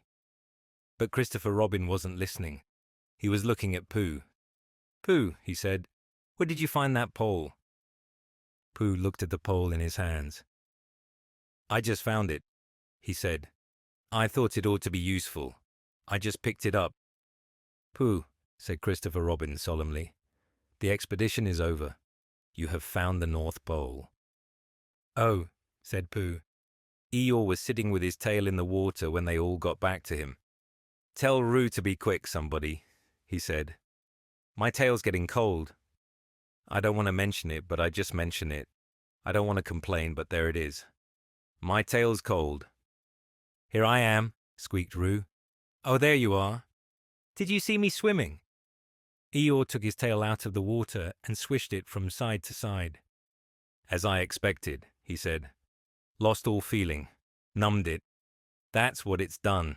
Numbed it. Well, as long as nobody minds, I suppose it's all right. Poor old Eeyore. I'll dry it for you, said Christopher Robin, and he took out his handkerchief and rubbed it up. Thank you, Christopher Robin. You're the only one who seems to understand about tails. They don't think... That's what the matter with some of these others. They've no imagination. A tail isn't a tail to them. It's just a little bit extra at the back. Never mind, Eeyore, said Christopher Robin, rubbing his hardest. Is that better? It's feeling more like a tail, perhaps. It belongs again, if you know what I mean. Hello, Eeyore, said Pooh, coming up to them with his pole. Hello, Pooh. Thank you for asking, but I shall be able to use it again in a day or two. Use what? Said Pooh. What we are talking about. I wasn't talking about anything, said Pooh, looking puzzled. My mistake again. I thought you were saying how sorry you were about my tail, being all numb. And could you do anything to help? No, said Pooh. That wasn't me, he said. He thought for a little and then suggested helpfully, perhaps it was somebody else. Well, thank him for me when you see him. Pooh looked anxiously at Christopher Robin. Pooh's found the North Pole, said Christopher Robin. Isn't that lovely? Pooh looked modestly down. Is that it? Said Eeyore. Yes, said Christopher Robin. Is that what we were looking for? Yes, said Pooh. Oh, said Eeyore. Well, anyhow, it didn't rain, he said. They stuck the pole in the ground, and Christopher Robin tied a message onto it. North Pole discovered by Pooh found it. Then they all went home again. And I think, but I am not quite sure, that Roo had a hot bath and went straight to bed. But Pooh went back to his own house, and feeling very proud of what he had done, had a little something to revive himself. It rained, and it rained, and it rained. Piglet told himself that never in all his life, and he was goodness knows how old, 3 was it or 4, never had he seen so much rain. Days and days and days. If only, he thought, as he looked out of the window, I had been in Pooh's house, or Christopher Robin's house, or Rabbit's house when it began to rain. Then I should have had company all this time, instead of being here all alone, with nothing to do except wonder when it will stop. And he imagined himself with Pooh, saying, Did you ever see such rain, Pooh? And Pooh saying, Isn't it awful, Piglet? And Piglet saying, I wonder how it is over Christopher Robin's way. And Pooh saying, I should think poor old Rabbit is about flooded out by this time. It would have been jolly to talk like this, and really it wasn't much good having anything exciting like floods, if you couldn't share them with somebody, for it was rather exciting. The little dry ditches in which Piglet had nosed about so often had become streams. The little streams across which he had splashed were rivers, and the river, between whose steep banks they had played so happily, had sprawled out of its own bed and was taking up so much room everywhere that Piglet was beginning to wonder whether it would be coming into his bed soon. It's a little anxious, he said to himself, to be a very small animal entirely surrounded by water. Christopher Robin and Pooh could escape by climbing trees, and Kanga could escape by jumping, and Rabbit could escape by burrowing, and Owl could escape by flying, and Eeyore could escape by making a loud noise until rescued. And here am I, surrounded by water, and I can't do anything. It went on raining, and every day the water got a little higher, until now it was nearly up to Piglet's window. And still he hadn't done anything. There's Pooh, he thought to himself. Pooh hasn't much brain, but he never comes to any harm. He does silly things and they turn out right. There's Owl. Owl hasn't exactly got brain, but he knows things. He would know the right thing to do when surrounded by water. There's Rabbit. He hasn't learnt in books, but he can always think of a clever plan. There's Kanga. She isn't clever, Kanga isn't, but she would be so anxious about Roo that she would do a good thing to do without thinking about it. And then there's Eeyore. And Eeyore is so miserable anyhow that he wouldn't mind about this. But I wonder what Christopher Robin would do. Then, suddenly, he remembered a story which Christopher Robin had told him about a man on a desert island who had written something in a bottle and thrown it in the sea. And Piglet thought that if he wrote something in a bottle and threw it in the water, perhaps somebody would come and rescue him. He left the window and began to search his house, all of it that wasn't under water, and at last he found a pencil and a small piece of dry paper and a bottle with a cork to it. And he wrote on one side of the paper, "Help, Piglet, me," and on the other side, "It's me, Piglet, help, help." Then he put the paper in the bottle and he corked the bottle up as tightly as he could, and he leant out of his window as far as he could lean without falling in, and he threw the bottle as far as he could throw, splash. And in a little while it bobbed up again on the water, and he watched it floating slowly away in the distance until his eyes ached with looking. And sometimes he thought it was the bottle, and sometimes he thought it was just a ripple on the water which he was following. And then suddenly he knew that he would never see it again, and that he had done all that he could do to save himself. So now, he thought, somebody else will have to do something, and I hope they will do it soon, because if they don't, I shall have to swim, which I can't, so I hope they do it soon. And then he gave a very long sigh and said, I wish Pooh were here. It's so much more friendly with two. When the rain began, Pooh was asleep. It rained, and it rained, and it rained, and he slept, and he slept, and he slept. He had had a tiring day. You remember how he discovered the North Pole? Well, he was so proud of this that he asked Christopher Robin if there were any other poles such as a bear of little brain might discover. There's a South Pole, said Christopher Robin, and I expect there's an East Pole and a West Pole, though people don't like talking about them. Pooh was very excited when he heard this, and suggested that they should have an expedition to discover the East Pole. But Christopher Robin had thought of something else to do with Kanga, so Pooh went out to discover the East Pole by himself. Whether he discovered it or not, I forget, but he was so tired when he got home that, in the very middle of his supper, after he'd been eating for little more than half an hour, he fell fast asleep in his chair, and slept, and slept, and slept. Then suddenly he was dreaming. He was at the East Pole, and it was a very cold pole, with the coldest sort of snow and ice all over it. He had found a beehive to sleep in, but there wasn't room for his legs, so he had left them outside. And wild woozles, such as inhabit the East Pole, came and nibbled all the fur off his legs to make nests for their young. And the more they nibbled, the colder his legs got, until suddenly he woke up with an ow, and there he was, sitting in his chair with his feet in the water and water all round him. He splashed to his door and looked out. This is serious, said Pooh. I must have an escape. So he took his largest pot of honey and escaped with it to a broad branch of his tree, well above the water, and then he climbed down again and escaped with another pot. And when the whole escape was finished, there was Pooh sitting on his branch, dangling his legs, and there, beside him, were 10 pots of honey. 2 days later, there was Pooh, sitting on his branch, dangling his legs, and there, beside him, were 4 pots of honey. 3 days later, there was Pooh, sitting on his branch, dangling his legs, and there beside him was 1 pot of honey. 4 days later, there was Pooh. And it was on the morning of the 4th day that Piglet's bottle came floating past him, and with one loud cry of "Honey!" Pooh plunged into the water, seized the bottle, and struggled back to his tree again. "Bother," said Pooh as he opened it. "All that wet for nothing. What's that bit of paper doing?" He took it out and looked at it. "It's a message," he said to himself. "That's what it is. And that letter is a P. And so is that, and so is that, and P means Pooh. So it's a very important message to me, and I can't read it.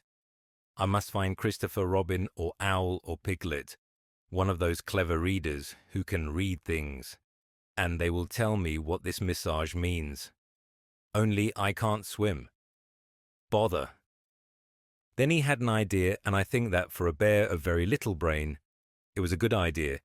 He said to himself, "If a bottle can float, then a jar can float, and if a jar floats, I can sit on the top of it, if it's a very big jar." So he took his biggest jar and corked it up. "All boats have to have a name," he said, "so I shall call mine the Floating Bear." And with these words he dropped his boat into the water and jumped in after it. For a little while Pooh and the floating bear were uncertain as to which of them was meant to be on the top. But after trying 1 or 2 different positions, they settled down with the floating bear underneath, and Pooh triumphantly astride it, paddling vigorously with his feet. Christopher Robin lived at the very top of the forest. It rained, and it rained, and it rained, but the water couldn't come up to his house. It was rather jolly to look down into the valleys and see the water all round him, but it rained so hard that he stayed indoors most of the time and thought about things. Every morning he went out with his umbrella and put a stick in the place where the water came up to, and every next morning he went out and couldn't see his stick anymore. So he put another stick in the place where the water came up to, and then he walked home again. And each morning he had a shorter way to walk than he had had the morning before. On the morning of the 5th day, he saw the water all round him, and knew that for the first time in his life, he was on a real island, which was very exciting. It was on this morning that Owl came flying over the water to say, "How do you do?" to his friend, Christopher Robin. "I say, Owl," said Christopher Robin, "isn't this fun?" "I'm on an island. The atmospheric conditions have been very unfavorable lately," said Owl. "The what?" "It has been raining," explained Owl. "Yes," said Christopher Robin, "it has. The flood level has reached an unprecedented height." "The who?" "There's a lot of water about," explained Owl. "Yes," said Christopher Robin, "there is. However, the prospects are rapidly becoming more favorable. At any moment. Have you seen Pooh? Number at any moment, no. "I hope he's all right," said Christopher Robin. "I've been wondering about him. I expect Piglet's with him. Do you think they're all right, Owl?" "I expect so. You see, at any moment." "Do go and see, Owl, because Pooh hasn't got very much brain, and he might do something silly, and I do love him so, Owl. Do you see, Owl?" "That's all right," said Owl. "I'll go. Back directly." And he flew off. In a little while he was back again. "Pooh isn't there," he said. "Not there. Has been there. He's been sitting on a branch of his tree outside his house with 9 pots of honey. But he isn't there now." "Oh, Pooh!" cried Christopher Robin. "Where are you?"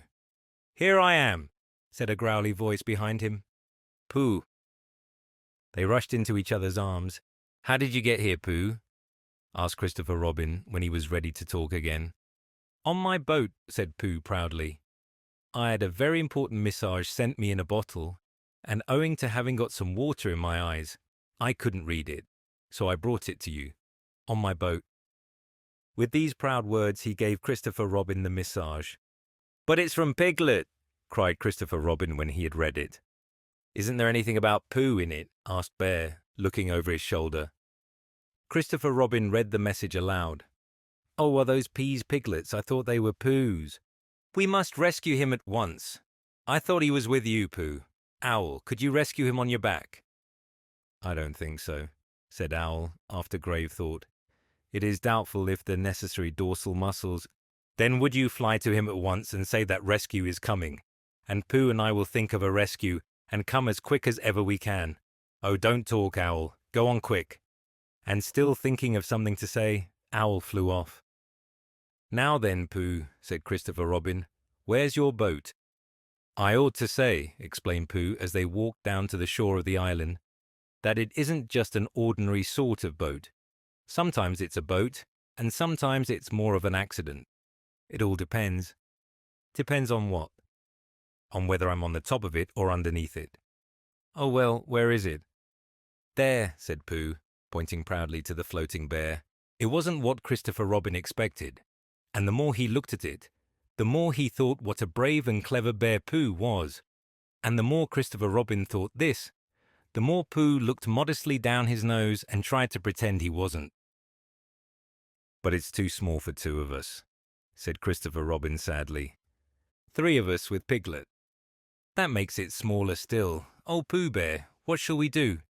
And then this bear, Pooh Bear, Winnie-the-Pooh, friend of Piglet's, Rabbit's companion, pole discoverer, and Eeyore's comforter and tail finder. In fact, Pooh himself said something so clever that Christopher Robin could only look at him with mouth open and eyes staring, wondering if this was really the bear of very little brain whom he had known and loved so long. "We might go in your umbrella," said Pooh. "We might go in your umbrella," said Pooh. "We might go in your umbrella," said Pooh. For suddenly Christopher Robin saw that they might. He opened his umbrella and put it point downwards in the water. It floated but wobbled. Pooh got in. He was just beginning to say that it was all right now, when he found that it wasn't. So after a short drink, which he didn't really want, he waded back to Christopher Robin. Then they both got in together, and it wobbled no longer. "I shall call this boat the Brain of Pooh," said Christopher Robin, and the Brain of Pooh set sail forthwith in a southwesterly direction, revolving gracefully. You can imagine Piglet's joy when at last the ship came in sight of him. In after years he liked to think that he had been in very great danger during the terrible flood, but the only danger he had really been in was in the last half hour of his imprisonment, when Owl, who had just flown up, sat on a branch of his tree to comfort him and told him a very long story about an aunt who had once laid a seagull's egg by mistake. And the story went on and on, rather like this sentence, until Piglet, who was listening out of his window without much hope, went to sleep quietly and naturally, slipping slowly out of the window towards the water until he was only hanging on by his toes, at which moment luckily a sudden loud squawk from Owl, which was really part of the story, being what his aunt said, woke the Piglet up and just gave him time to jerk himself back into safety and say, "How interesting, interesting, and did she?" Well, you can imagine his joy when at last he saw the good ship, the Brain of Pooh, Captain Robin, First Mate Bear, coming over the sea to rescue him. Christopher Robin and Pooh again. And that is really the end of the story, and I am very tired after that last sentence. I think I shall stop there. One day when the sun had come back over the forest, bringing with it the scent of May, and all the streams of the forest were tinkling happily to find themselves their own pretty shape again, and the little pools lay dreaming of the life they had seen and the big things they had done, and in the warmth and quiet of the forest, the cuckoo was trying over his voice carefully and listening to see if he liked it, and wood pigeons were complaining gently to themselves in their lazy, comfortable way that it was the other fellow's fault, but it didn't matter very much. On such a day as this, Christopher Robin whistled in a special way he had, and Owl came flying out of the 100 Acre Wood to see what was wanted. "Owl," said Christopher Robin, "I am going to give a party." "You are you?" said Owl. "And it's to be a special sort of party, because it's because of what Pooh did when he did what he did to save Piglet from the flood." "Oh, that's what it's for, is it?" said Owl. "Yes, so will you tell Pooh as quickly as you can, and all the others, because it will be tomorrow." "Oh, it will it?" said Owl, still being as helpful as possible. "So will you go and tell them, Owl?"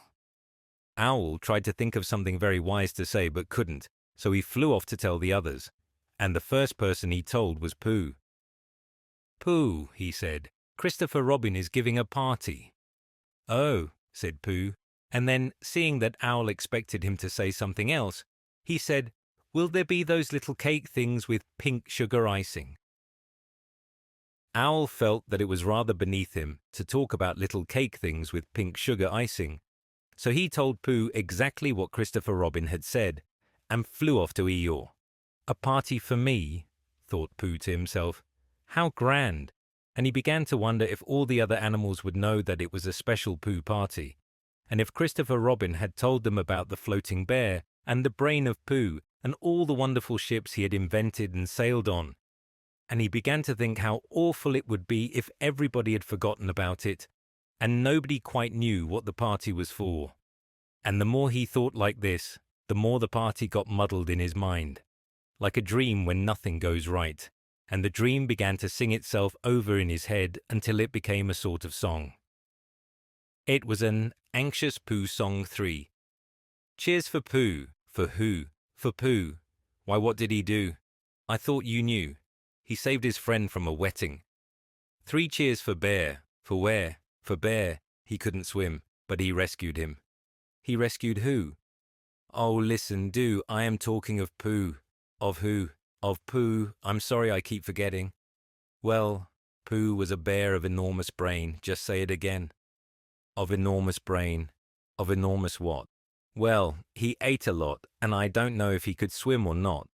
But he managed to float on a sort of boat. On a sort of what? Well, a sort of pot. So now let's give him 3 hearty cheers. So now let's give him 3 hearty witches.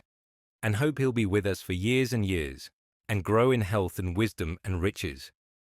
3 cheers for Pooh. For who? For Pooh. 3 cheers for Bear. For where? For Bear.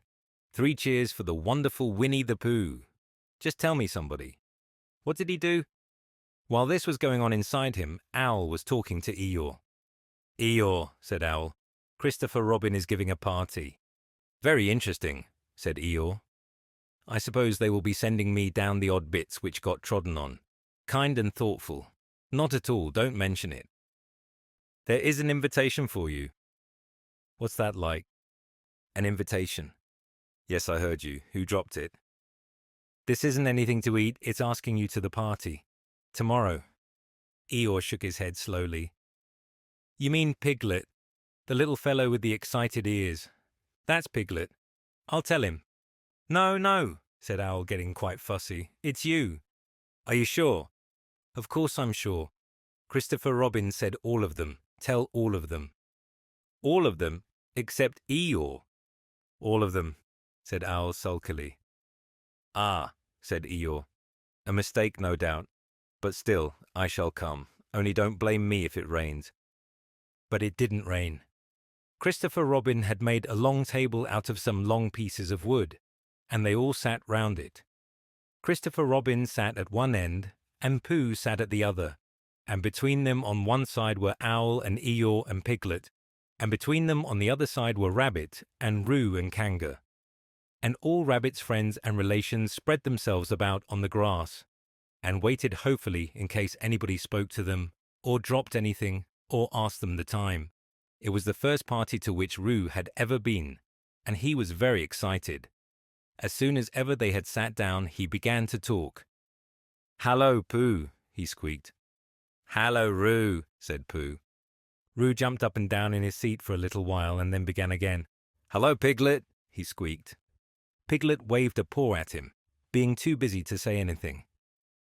"Hello, Eeyore," said Roo. Eeyore nodded gloomily at him. "It will rain soon, you see if it doesn't," he said. Roo looked to see if it didn't, and it didn't, so he said, "Hello, Owl." And Owl said, "Hello, my little fellow," in a kindly way, and went on telling Christopher Robin about an accident which had nearly happened to a friend of his whom Christopher Robin didn't know. And Kanga said to Roo, "Drink up your milk first, dear, and talk afterwards." So Roo, who was drinking his milk, tried to say that he could do both at once, and had to be patted on the back and dried for quite a long time afterwards. When they had all nearly eaten enough, Christopher Robin banged on the table with his spoon, and everybody stopped talking and was very silent, except Roo, who was just finishing a loud attack of hiccups and trying to look as if it was one of Rabbit's relations.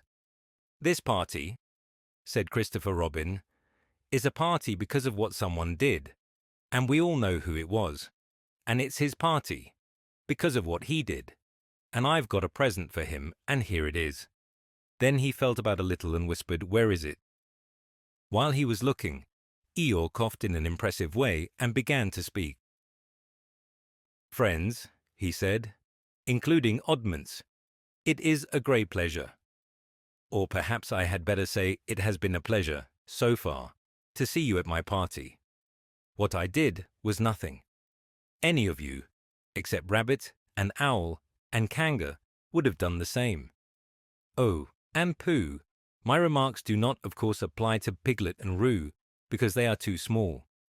Any of you would have done the same, but it just happened to be me. It was not, I need hardly say, with an idea of getting what Christopher Robin is looking for now. And he put his front leg to his mouth and said in a loud whisper, "Try under the table, that I did what I did. But because I feel that we should all do what we can to help, I feel that we should all—" "Hup," said Roo accidentally. "Roo, dear," said Kanga reproachfully. "Was it me?" asked Roo, a little surprised. "What's Eeyore talking about?" Piglet whispered to Pooh. "I don't know," said Pooh rather dolefully. "I thought this was your party." "I thought it was once, but I suppose it isn't." "I'd sooner it was yours than Eeyore's," said Piglet. "So would I," said Pooh. "Hup," said Roo again.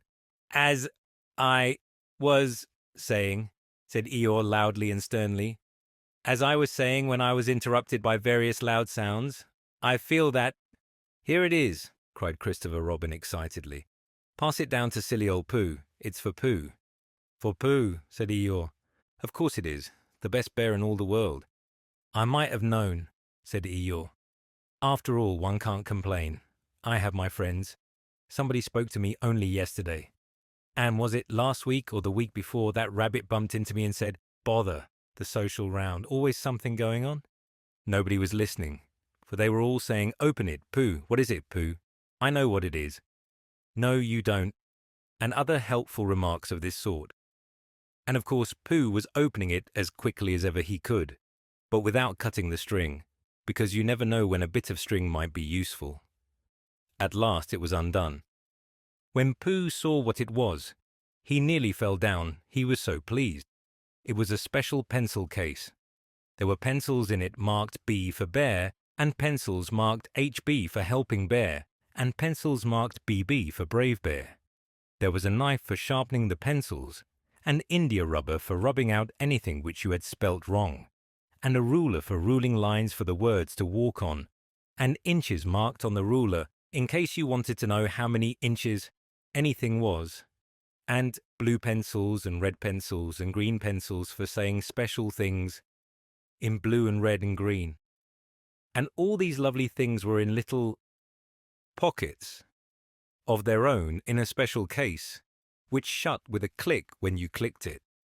And they were all for Pooh. "Oh," said Pooh. "Oh, Pooh," said everybody else except Eeyore. "Thank you," growled Pooh. But Eeyore was saying to himself, "This writing business, pencils and whatnot, overrated if you ask me. Silly stuff, nothing in it." Later on, when they had all said goodbye and thank you to Christopher Robin, Pooh and Piglet walked home thoughtfully together in the golden evening, and for a long time they were silent. "When you wake up in the morning, Pooh," said Piglet at last, "what's the first thing you say to yourself?" "What's for breakfast?" said Pooh. "What do you say, Piglet?" "I say, I wonder what's going to happen exciting today," said Piglet.